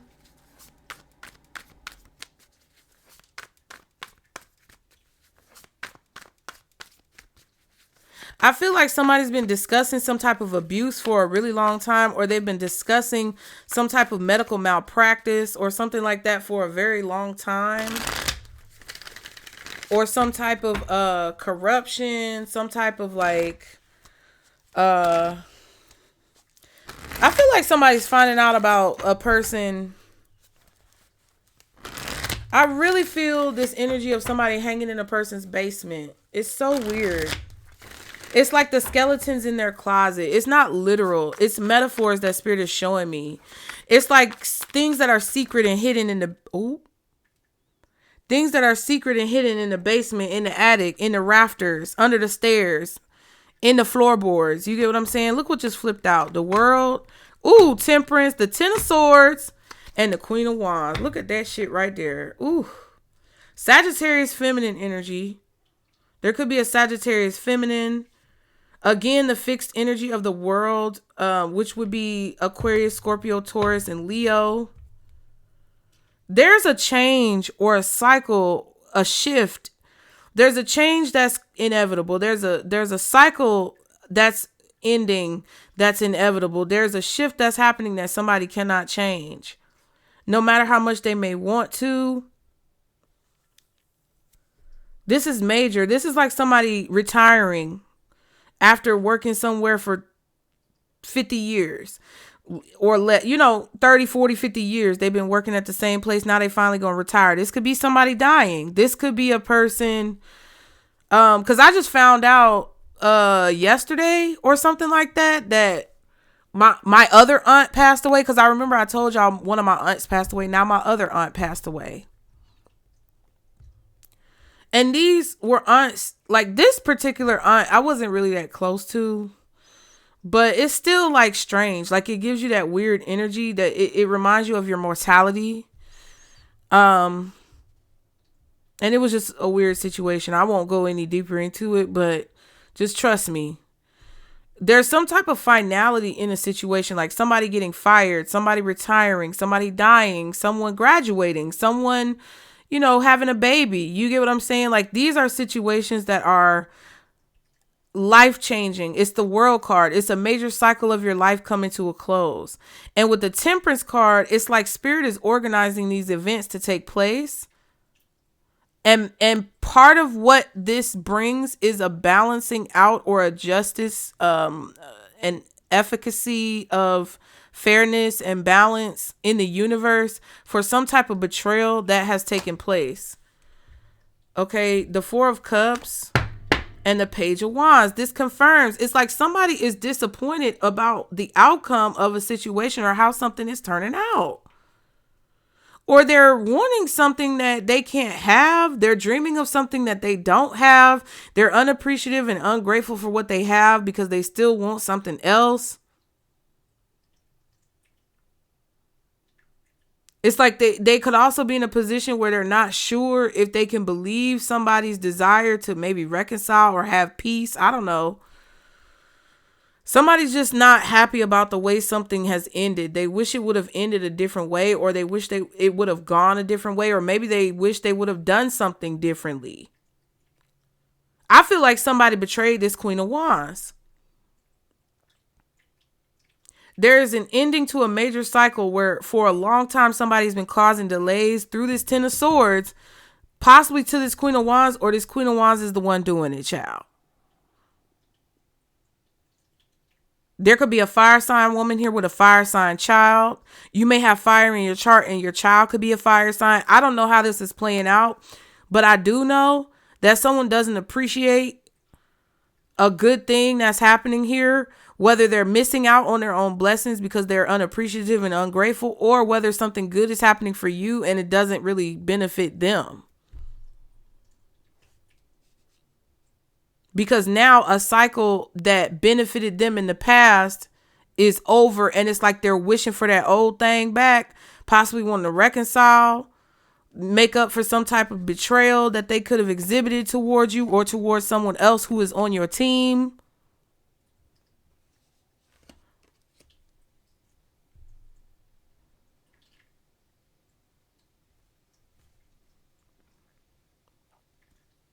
There's some type of delay that's over with here, and it's ending abruptly and quickly. Somebody's chains are being cut abruptly and quickly. Something is definitely very shocking when the truth is revealed.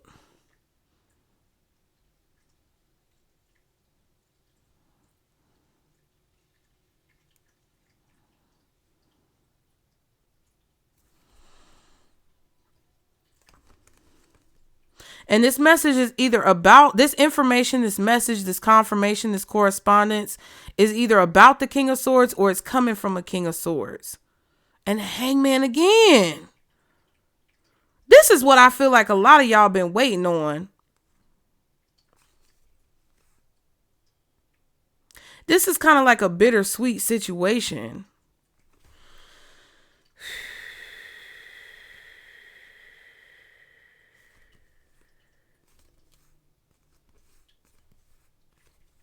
It's like you know you're doing the right thing and Spirit is trying to keep pushing you forward even though you're dealing with a lot of opposition. That's what it feels like. It feels like you're taking a throne. Like if just say we're back in royalty times, right? And you're taking the throne. But you know you taking the throne is preventing somebody else from sitting on the throne. But you got to either sacrifice yourself or let somebody else that you love be sacrificed. That could be that scythe. I don't know. But we got a lot of tens out here. We got the Ten of Swords, the Ten of Pentacles twice because we have the Ten of Coins, Ten of Pentacles. We also have 2 nines with the Hermit card and the Nine of Wands. We saw the Wheel of Fortune, which is a 10. We saw the Ten of Swords in this deck. Ooh, not the Ace of Swords at the bottom when I looked at it. Yeah, this is a sacrifice. There's something positive that's coming from this sacrifice, but it's still a sacrifice. And the Sun, the truth, clarity, being enlightened, seeing clearly what's going on. There could be a contract here that could make you very lucrative or be very lucrative for you. Some type of clarity is coming that could make you very happy. You've been waiting for I feel this energy of you've been waiting for something. What's the World, the Temperance, the Ten of Swords, and the Queen of Wands over here? Yeah, something's moving forward quickly. The Hierophant.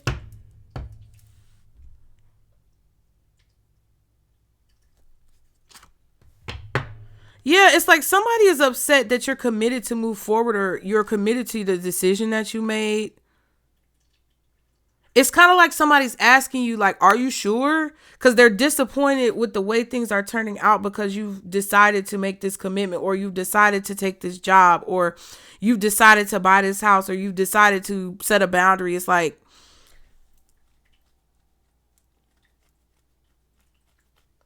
somebody keeps trying to find information that they're not able to find or that they're not being allowed to have. They keep trying to pry or poke or get into that mice energy because they don't like how something is playing out. And you're like confidently telling this person, yes, you're confirming something, you're signing something, you're, reiterating something. You've committed to moving forward, or you've made a commitment to moving or relocating, or you've made a commitment to go in a certain direction that somebody don't want you to fucking go. Because it means whatever was working out for them before is not going to work out the same way. And look, the 4 of Cups and the 6 of Cups in this deck. So whatever the illusion was in the past, it's gone. And somebody is wishing for that old shit back. I don't know who this... Hold on. Let me make sure the door is open, child. Now, we've been in here for a long time, so I'm going to wrap it up. But this is crazy. Strong Aries energy, Cancer energy, Taurus energy, Libra. What's this Chariot? 10 of Cups. Could be definitely family with these 2 10 of Coins, Pentacles, and this 10 of Cups. Another 10. 10 of Swords, Cups, Pentacles. And technically, when the 2 of Cups came out with this 10 of Coins and this 9 of Wands, there was the King of Wands, which is 10 Wands. The Strength card, Leo energy, and bitch, not me saying it. And there it is. A Sagittarius, a Leo, and Aries. Like, I don't know what's going on. Sagittarius is here with the Temperance card. Leo is here with the World. Leo is here with the Strength. Aries is here with when we saw the Emperor.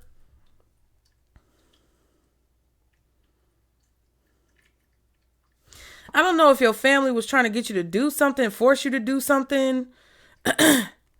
It's like you faced some type of adversary that was very aggressive in a brave way. And you like, well, bitch, if y'all motherfuckers ain't gonna help me, I will do that shit myself. And it feels like there was a large majority of people who were trying to force you to make a decision that you may not have wanted to make, or that you knew was not in your best interest. Yeah, 4 of Pentacles. It's like somebody holding on to an illusion. Somebody wanting to hold on to this dream, this illusion, this falsehood. But I also feel like this is you holding your vision as well about how you want to move forward in a situation, or how a situation, not giving up on yourself. You have a stable foundation to start with, and you're going to ride that bitch till the wheels fall off. This could be your car. It's like there's a lot of things that are balancing out when it comes to situations like that. Situations that you had to ride till the wheels fell off. Like I said with the groceries. Dealing with the bare bones of what you have and doing what you can with what you have. Like, because someone was siphoning your energy, or they weren't giving you what you deserved. It's like you working at a job for 20, 30 years. And you've been underpaid for 30 years. They got to give you your fucking back pay, bitch. And you don't know that. And they want to try to keep you out of it. But I feel like there's actually an ethical person, an ethical judge, an ethical lawyer, an ethical administrator. Somebody who is in a position that's like, nah, you've been cheating. You've been cheating Johnny out his check for 15 years. That man need back pay. And if they don't back pay you, that person is going to tell you about it, or they're going to go to any further authorities or the justice system legally. It's like that. But it's like, I also feel like, okay, so what I'm getting is like spirit is urging you into action to do the things that you need to work hard to do to create whatever blessings that you feel like you deserve. You got to believe it. But all that stuff aside, it's kind of like, don't rest on your laurels. It feels like there's something that's owed to you. There's a cycle that's coming to an end. There's something that you deserve. There's something that you're being given, that despite the fact that this is coming to you or that you've received this, it's like they still don't want you to get lazy. The Hangman again with this 4 of Coins and the 7 of Cups.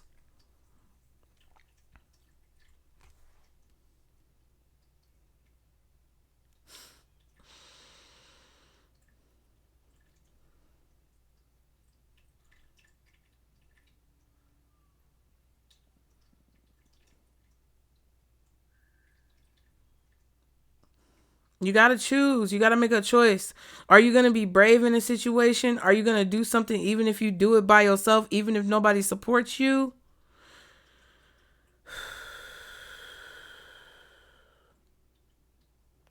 I feel like also spirit is trying to tell you that if you are confused and, it's like there's this balance that you need to have. You need to look at things from all angles. Look at things from every perspective. Understand that there could be somebody causing confusion, but you also have the power to make decisions. I also feel like some of you are needing to wait for the right opportunity to come along and not just rush into something out of fear. Understand that you may not understand right now why you're needing to be brave or why something is happening, but that's what's happening. And it's happening for a reason. And there's things going on underneath the surface behind the scenes. And you can sense it.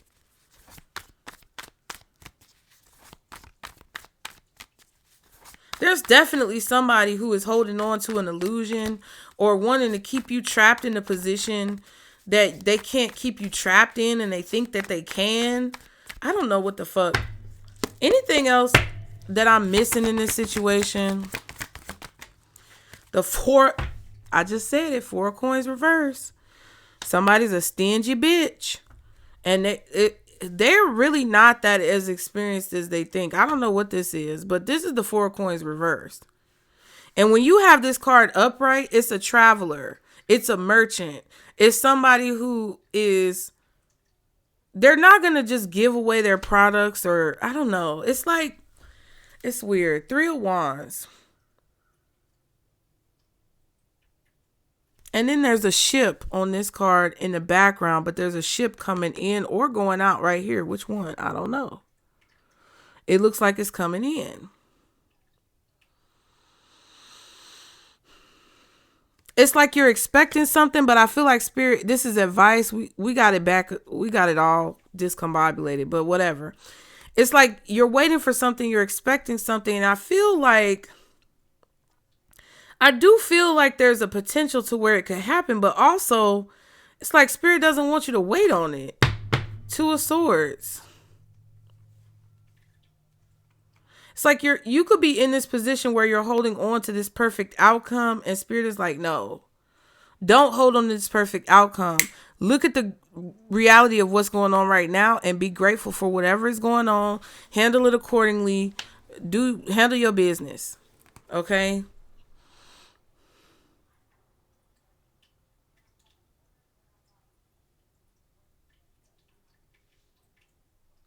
Somebody could definitely be watching from afar and you don't realize it. There's somebody who's acting like they don't see what's going on or acting like they're oblivious to what's going on. But they aren't oblivious to what's going on. They're watching everything from afar.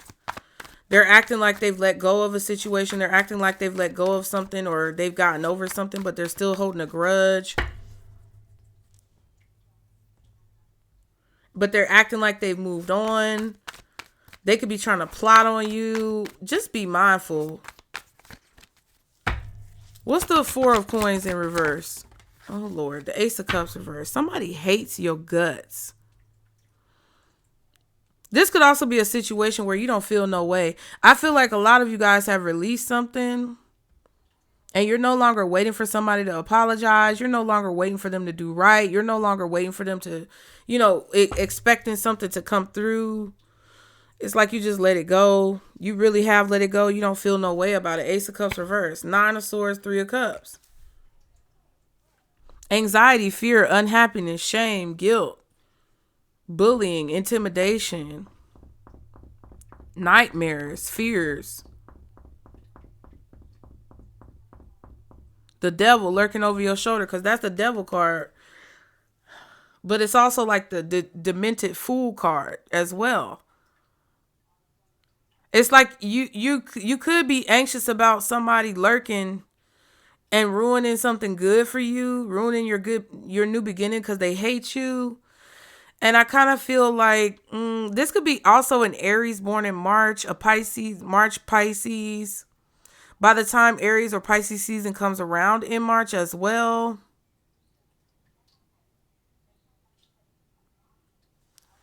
You might feel cursed, or it's like something that should be a blessing feels like a curse, because it's like this lurking energy over your shoulder, or something that you feel, someone or something that you feel like is lurking to wait until you are happy, or wait until something is good, because they're still watching.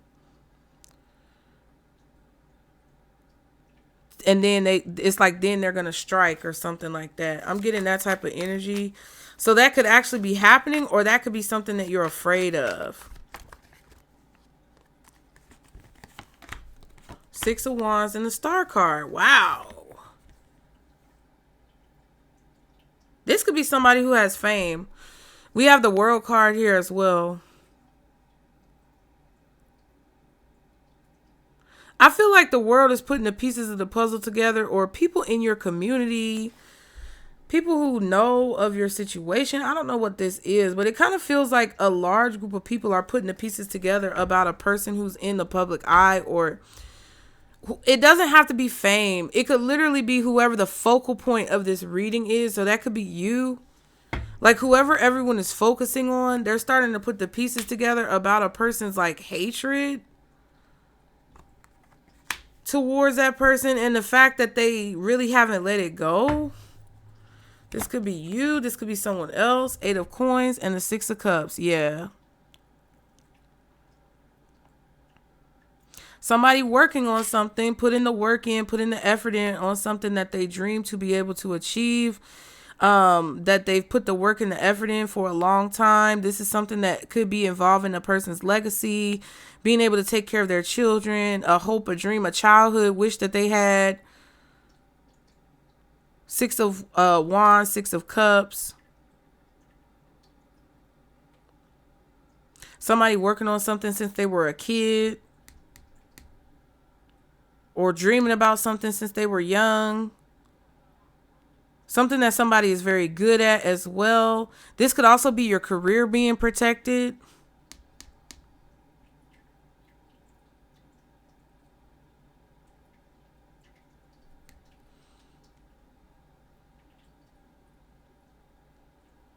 It's like also fearing that something that you want to achieve isn't going to happen because you're cursed, or thinking that you're cursed or something, child. You may feel like somebody cursed you, or a group of people cursed you, or that you're cursed because you come from a certain family or a certain background or something like that. Or since your childhood, it's like, oh my God, I can't have nothing good. It's like all of this stuff. Okay. You got to release that. You got to let it go. Like, oh, my hard work is never going to pay off. You got to release that. You got to let it go. Because I really do feel like there could be somebody here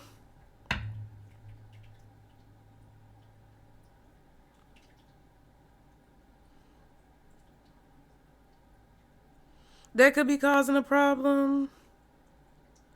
But I kind of feel like this could also be your own subconscious mind. Like you're your own worst enemy.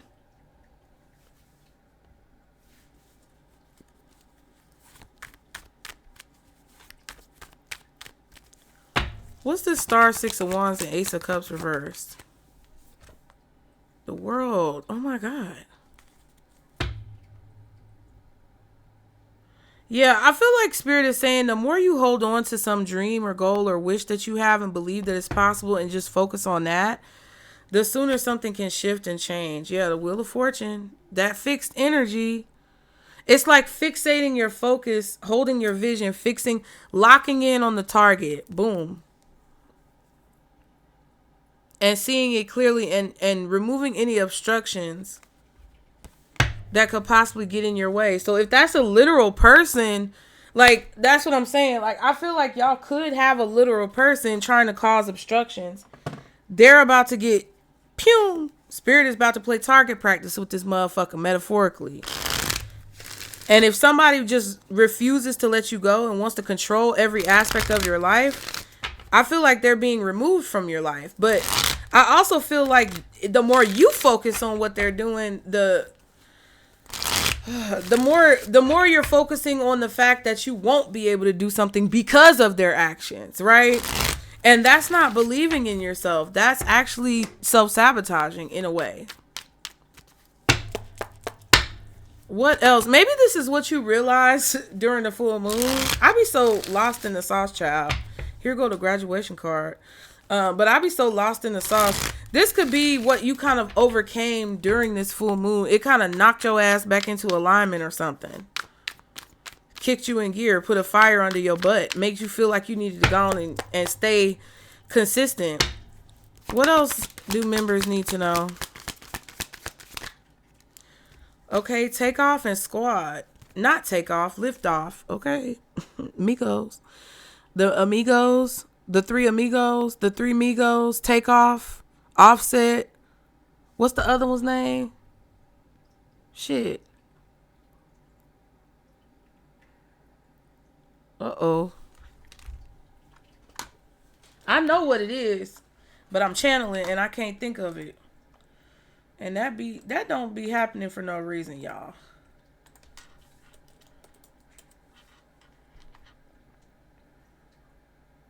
Quavo. What Quavo do? Uh-oh. Takeoff is the one who passed. Anyway, squad. Friends. Liftoff says fast action, progression forward. The wait is over. Chariot card. The world card. Yeah, I just feel like this is a cycle that's coming to an end. And it's a shift that you can feel or that you've been feeling for a long time when it comes to you like wiping the crusty dusties out your eyes. Wiping the boogies out your eyes. Your vision getting clearer and focusing on your goal so that it puts an end to this feeling that something bad is going to happen or something looming over your head. And that could literally mean that there's some type of legal situation going on to where now it's like you don't have to look over your shoulder. This could be a motherfucker going to jail. This could be somebody dying who abused you. You could be finally, I don't know what this is, child, but it's a major end. It's something major that's happening. That is either causing a person to back the fuck off you. Cards just flipping out the whole reading. Causing somebody to back the fuck up off you. Or literally preventing them from being able to do anything else. Queen of Cups and the Queen of Swords. Ooh.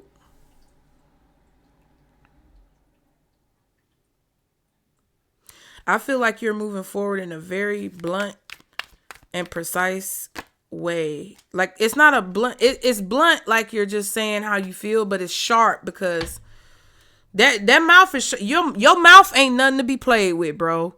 Six of Pentacles, King of Pentacles, and the Queen of Cups. So there's definitely a dynamic here between masculine and feminine. And it's like the King of Pentacles is like somebody who feels like if it ain't broke, don't fix it. They've established themselves by doing things a certain way, and they're not going to change what it is that they do because that would be unwise. But it can also come off as very stubborn. Something's been going on for a long time.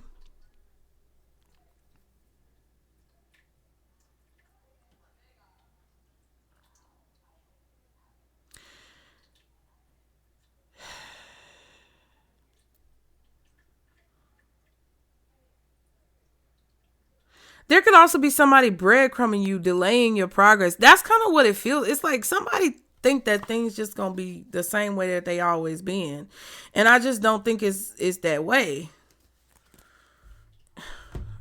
What I was trying to do was clarify this motherfucking justice card. What's the justice card? Oh, 3 of Wands.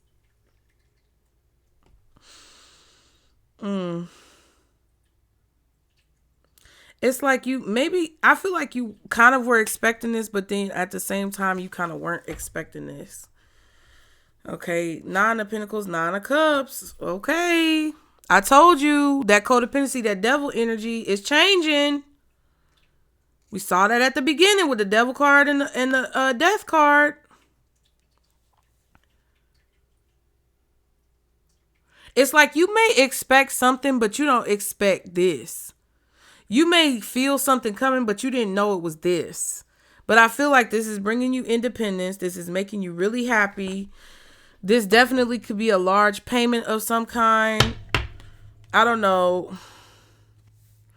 I feel like somebody has found whatever somebody's been trying to hide, okay? And it's moving fast. Now, squad, reconciliation, soul, tribe, close friend. Somebody wants to heal a situation, or they're hoping that they can heal a situation and reconcile or be able to get whatever this is back. But I don't know if that's in your best interest. Be mindful, Mercury retrograde is happening in a very weird time. Look, there goes that energy, extra dramatic, trying too hard, starter. It says starter, but I always feel like it says shit starter. Somebody's saying that you're being too dramatic. Somebody's saying that you're doing too much, but really you're just enunciating or putting an exclamation point on what you already said, confirming what you already said, basically telling somebody to fuck off. Take the piss. Thank you. New boo. Love, new love, learning each other, flirtatious. Okay. I feel like just be careful of people who are trying to be a part of your squad, your group, trying to be your friend, trying to fuck with you, love on you. What's this 3 of Wands sideways like this, Spirit? What's this 3 of Wands sideways? Ooh, bitch. This energy is crazy. And I think this is indicative of what's been going on and how, like, this moon really took me out, and I was over it. And it just kind of feels like that it's getting thick. It's getting thick and hairy out here. Somebody gonna need to go buy a razor and shave their fucking gooch or cooch, okay? Either way. But it's really getting thick. This could be an organization. This could be a nonprofit. This could be some type of church.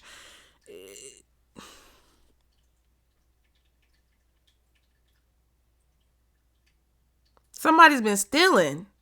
Consistently. Sneaking, geeking, lying, cheating, stealing, killing. I don't know. I'm not putting none past. I feel like Spirit is saying don't put none past somebody. Don't assume that you know anything. You know, don't rest on your laurels. Don't get comfortable. As soon as you feel like you're untouchable, that's when you get touched. All these things that I've been saying, child. It's something about this Hierophant, a contract, a marriage, a commitment, an organization, an obligation that someone has, an oath that someone has sworn. Oh, what they don't know won't hurt them. That's what I just heard.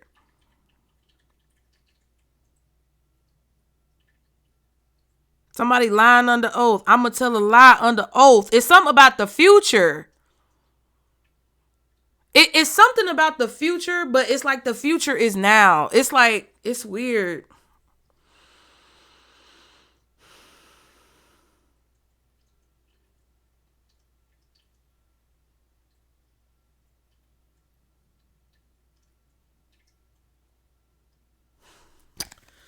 Baby, it's weird. I just feel like somebody thought something was going to last forever, or that they could prevent you from getting whatever this is forever. And that's why Spirit is saying work hard. King of Wands. So this King of Wands, Aries, Leo, Sagittarius. When something takes off for you, they're going to want to reconcile. Or they want to be a part of your squad, a part of your group, a part of your life very quickly. 5 of Wands. They want to get your attention. Because somebody's trying to cause conflict behind the scenes consistently. And they basically went against a contract, an oath, or a promise. It's kind of like if somebody has a restraining order that they have to follow and you have a restraining order against them. But because they can't physically touch you, they try to fuck with you financially or something like that. Like they can't cause any physical harm to you. They can't have any violent contact with you, but they try to manipulate the system and go behind the scenes to cause that conflict because they can't actually do it up front because they would get someone's attention. So something is very sneaky and underhanded and malicious. And like the mice said, it may seem small, but a lot of small cuts, which is the 10 of Swords, over a long period of time can be detrimental. You can bleed out from a lot of small cuts.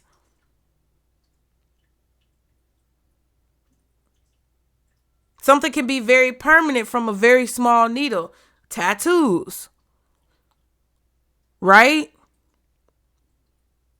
Somebody causing conflict over a long period of time for years can create the desired effect over a long period of time.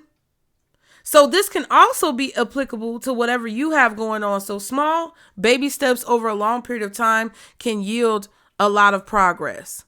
But also small things like maybe subscription charges that you have coming out your bank account that you don't, it's like, oh, well, it's only $10. It could add up.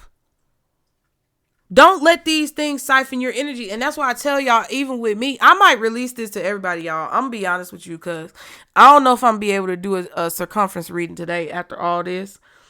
But I'm going to release this to everybody. And this doesn't usually happen because usually the diameter gets the full moon and new moon readings. But it is what it is. I feel like everybody needs to know this in the member section. I'm just keeping it a bean. And I don't want to necessarily gatekeep because it is kind of frustrating having to find the balance between being able to feed my fucking family and understanding that everybody is trying to feed their family right now and not trying to be like those structures that gatekeep the information. I feel like whatever you need to know is going to come out in the free public Pisces readings regardless. But it's like, that's a hard balance to strike. And it kind of feels like that's why the Justice card was sideways, because it kind of feels like right now it's kind of like a hard balance to strike when it comes to efficacy and ethical behavior. Do you want to be ethical or do you want to be effective? How can you manage your affairs in order to have both?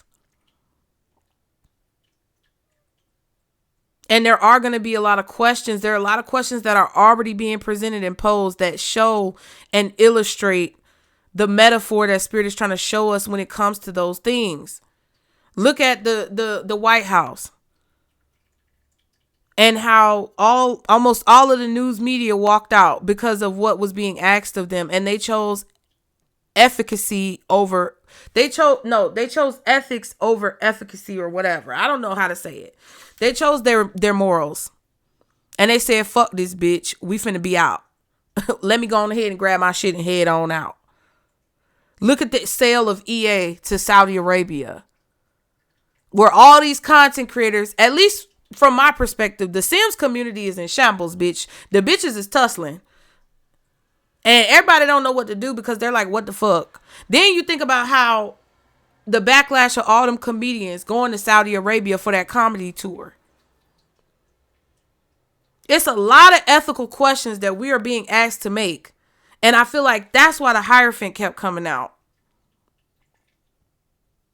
There's a lot of ethical questions that we are going to have and be faced with a lot of ethical dilemmas about what to do in situations. What's right? What's wrong? Who's right? Who's wrong? And I actually got a channel message about this, and I don't know if I'm going to, I don't know how I'm going to do this, but I'm going to tell you guys the channel message that I got in another reading. I just don't, it's for the public. So I don't know how I'm gonna go about doing this. But that's kind of the energy that I feel. And it's kind of like, we got to take action now. Whatever this is, whatever you got going on, you got to take action. You can't be afraid to stand up for what you believe is right.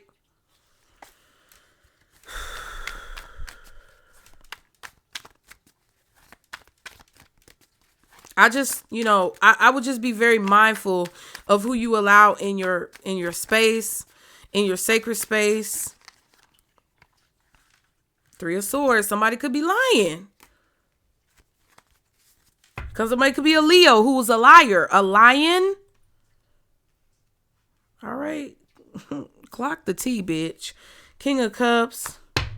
Page of Pentacles. Yeah, it's like you're finding out that you may be on an island all by yourself.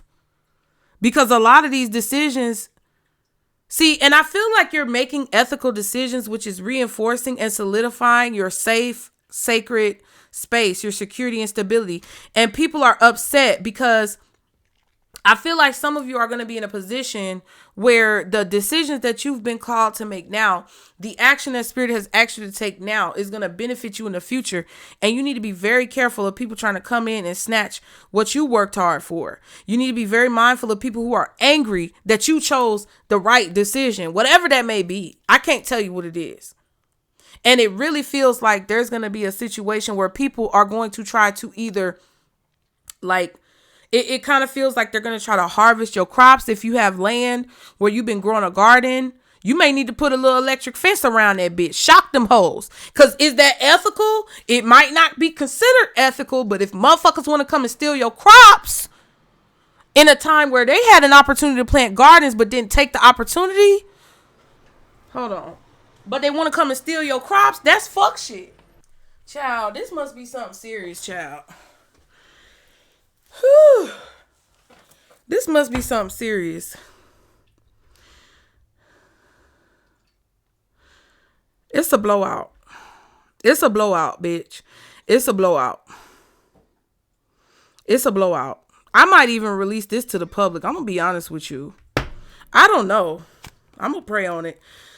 But it's like you're on an island all by yourself. And while it was funny when you was getting persecuted, it was funny when,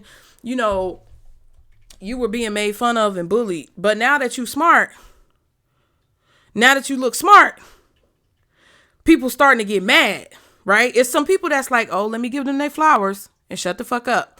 But it's a lot of people who are kind of wanting to get in your good graces. And when you don't let them in your good graces because you know they didn't have your back, now that they're only having your back now because it benefits them, and you say no, these motherfuckers is not going to be happy about that shit. I'm just letting you know right now.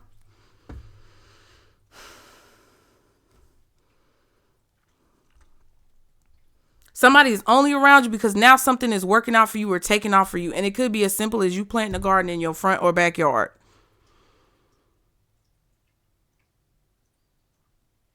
So is it ethical to put an electric fence up after you told all your neighbors, hey, we should plant a garden, try to get a community garden together with your neighbors, and none of them motherfuckers wanted to participate or put partiperdap scabbard?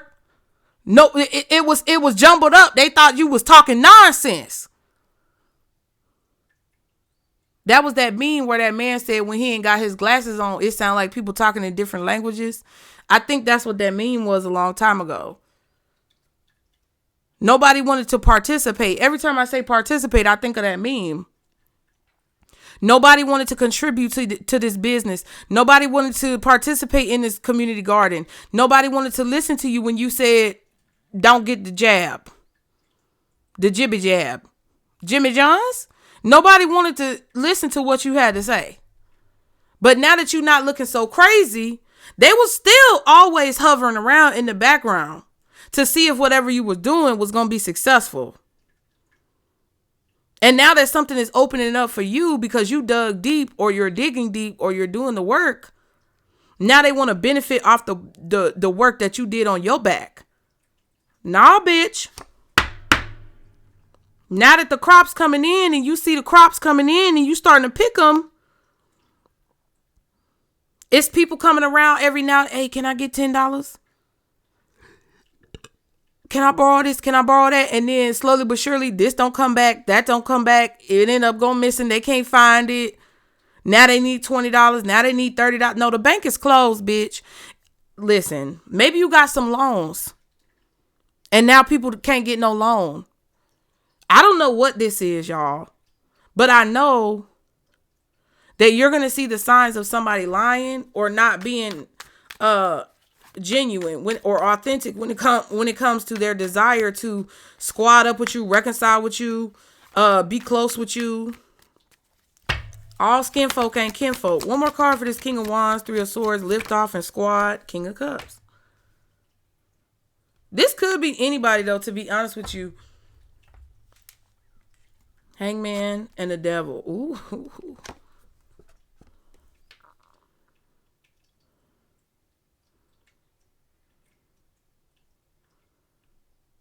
Yeah, somebody really thought it was a game. Somebody, it's like you're realizing, you're evaluating, and it's like, let me think about this really as you're coming to me requesting my food from my garden that I planted that you decided not to participate in, but I decided to still do it, even though all of you motherfuckers in the neighborhood didn't want to help out or contribute, but now you want to benefit from it. Let me think about all of the work that I had to put in by myself and the fact that you was pointing your finger laughing at me the whole time and see whether or not I really want to give you an apple, bitch. And it's like, yeah, oh my God. It's like, oh my God. All these motherfuckers is starving and hungry. But yet you was telling people what needed to fuck to be done. So now you're the enemy. Now you're the problem because you warned people and they didn't listen to you. Now you're the villain. Nah, bitch. Nah, we not doing that. Now you're the problem because you don't want to share from your garden. Now this is a metaphor. Now you're the problem after you told motherfuckers let's plant a community garden and they thought you was tripping. Now they want to come and be like, oh, now I need your help. You're not going to help me and I'm starving. Bitch, I told you how not to starve. I told you how not to be out here with your ass and booty up in the air. Now I'm wrong for not sharing what I tried to help you. Listen, let me move on. Cause bitch, it ain't even that serious. The energy is crazy because I'm not even pressed like that. I'm calm. But I'm picking up on somebody who is not calm, bro. Let me get one of these. Cause I mean shit, we done been in here. Y'all, okay, so this is what I'm gonna do. I already have decided that I'm going to let all of the members see this, but I want to know from you guys if I should release this to the public. So if you watch this reading all the way through up until this point, I know you're actually somebody who invests in the channel and the messages, and you invest in, watching the videos all the way through. Ooh. And I want you guys to let me know, should I release this to the public? And I'm going to go based off what y'all say, because this is a team. All right. Traveler fell out on the floor, moving in a new direction, which you probably already have done. Shaman says trust in higher forces, which you've already done. High Priestess says harness mystic power, which you are doing right now. And Guardian Angels say you are not alone, which is consistent. Okay. This is a team effort, and I just don't know. I feel like I should release this to the people in the public, but I just don't know. And I want to see what you guys have to say and weigh that in with my prayer. Okay. And make sure that I'm, following the guidance of spirit. And I really value y'all's opinion. So I want to know. Let's see. What is the advice for members? Spirit, when it comes to these messages. Ooh, have mercy, God. Too many cards. I'm not doing all that. Too many cards, Spirit. Spring, see your seeds grow. Peacekeeper, let go of the need to be right. Medicine Guardian, be open to healing information. Magic Guardian, unlock the magic within. And Water Guardian, connect with your emotions. 3 Guardian cards. Medicine, which is kind of like earth energy. Magic, which is kind of, I feel like it's air energy. Crown chakra. And water.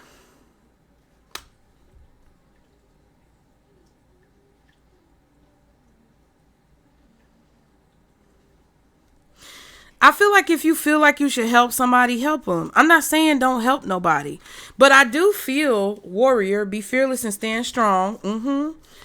And direction guardian, choose your path. Yeah, so I feel like spirit is going to help guide you in the right direction in these situations, because this is a difficult situation. And you know, I'm not opposed. I know sometimes it may come off like I'm opposed to turning the other cheek, or I'm opposed to forgiveness, and I'm not.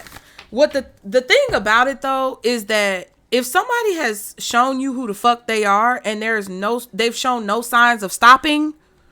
If the weather outside is frightful and the fire is so delightful and we've simply no place to go, let it snow, let it snow, let it snow. If it doesn't show signs of stopping and the corn is surely popping, or whatever the fuck, and the lights are turned way down low, let it snow, let it snow, let it snow. Now we finally kiss goodnight, and I hate to go out in the storm, but if you really hold me tight, all the way home I'll be warm.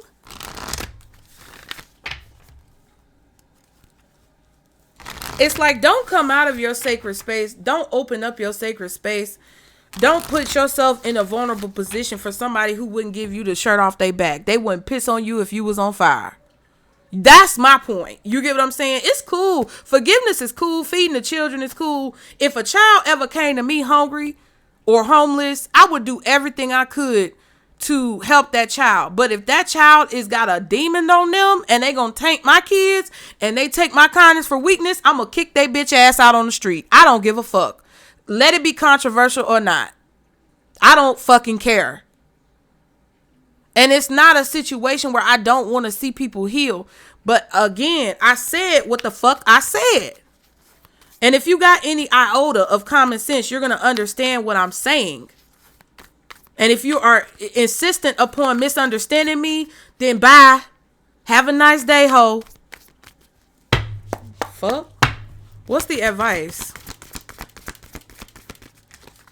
Direction guardian. Yep. So spirit is going to tell you if something is going in the right direction or if something is going in the wrong direction. If you're going in the right direction or if you're going in the wrong direction. Fixed energy.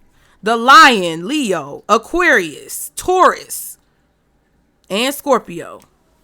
At the bottom we have Earth Mother, feel loved and comforted. And at the back we have the Hunter, track down your fears and desires. All right. So let us see. We've been in here already. You know what I mean? This might be, I don't know. All right. Turn right to the page. Ain't that crazy? Direction guardian, choose your path. It says connect with your deepest desires. Then choose the path that will make your heart and soul sing. You gotta admit to what it is that you want. If you want something, don't act like you don't fucking want it. I want money. And I don't want money because that's all I care about. I want money so that I can help provide a better future for myself and my children and some of y'all. And open up opportunities for people who were less fortunate than me. That's the whole point of me wanting money. So I am not ashamed of sometimes clickbaiting y'all motherfuckers because people don't like positivity. But I'm going to put positivity in what I do. Yes. The tools that people go about to get somewhere may be bad, but the thing that you gotta fucking maintain is your motivation and why you started doing something that you're doing. You cannot get lost in the fucking sauce, but you also can't trick yourself out your motherfucking square when you know that you got a plan and that you was sent here to do what the fuck you was sent here to do. It just is what it is. Ooh, child, I need to go on. Connect with your deepest desires, then choose the path that will make your heart and soul sing. Now, the Direction Guardian is a card that represents the angels of direction. These amazing angels are the ones who come to us when we are at a crossroads and don't know which way to go. When we are unsure of what is right for us. When we are unsure of what is right for us or of the bigger picture. I've been struggling reading this whole reading. They can help us know what is best for all involved.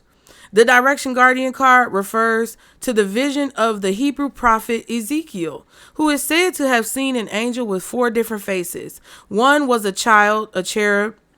One was a child, a cherub. One was a bull, one was a lion, and one was an eagle. These 4 faces show that angels can appear in many guises and guide us in many different directions, but always for our highest good. The extended message is your path isn't set in stone, and your angels and guides have no expectations for you, nor should you have any for yourself.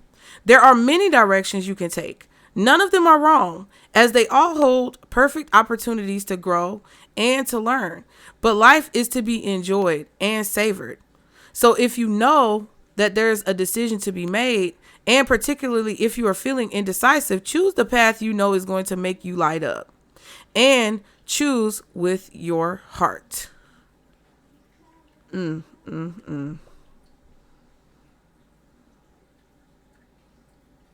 I feel like these are the archetypes or the dynamics involved with the situation with the hunter and the earth mother.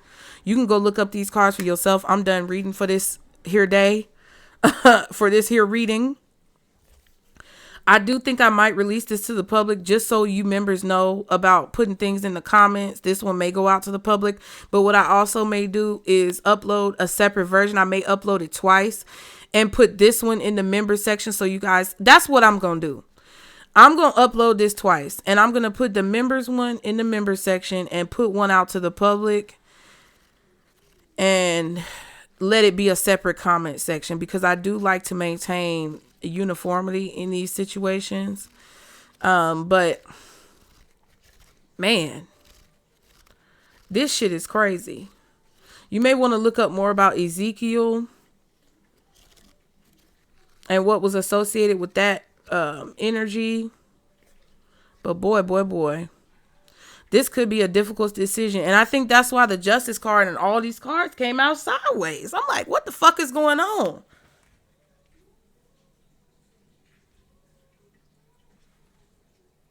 And I just couldn't understand it. But like, it kind of feels like it's because this is going to be a decision, or this is going to be situations that you're faced with that are going to go either way. It just is what it is. It's going to go either way. It ain't no telling how this going to go. All these motherfuckers who are saying that it's going to go a certain way, they don't know. They don't know what the fuck they talking about. These experts and supposed experts and alleged experts and alleged professionals that know what the fuck, they don't know what the fuck is going on. Everybody's confused.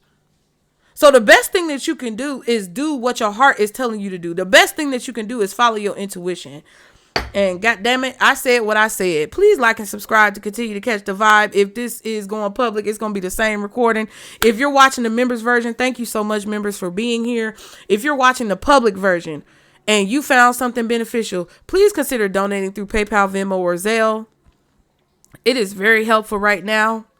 Okay, let's not act like us spiritual teachers and practitioners are not going through trials and tribulations and battles. All right, to get this information out to y'all. So if you can, please consider donating. If you can't, it is okay. It is really okay.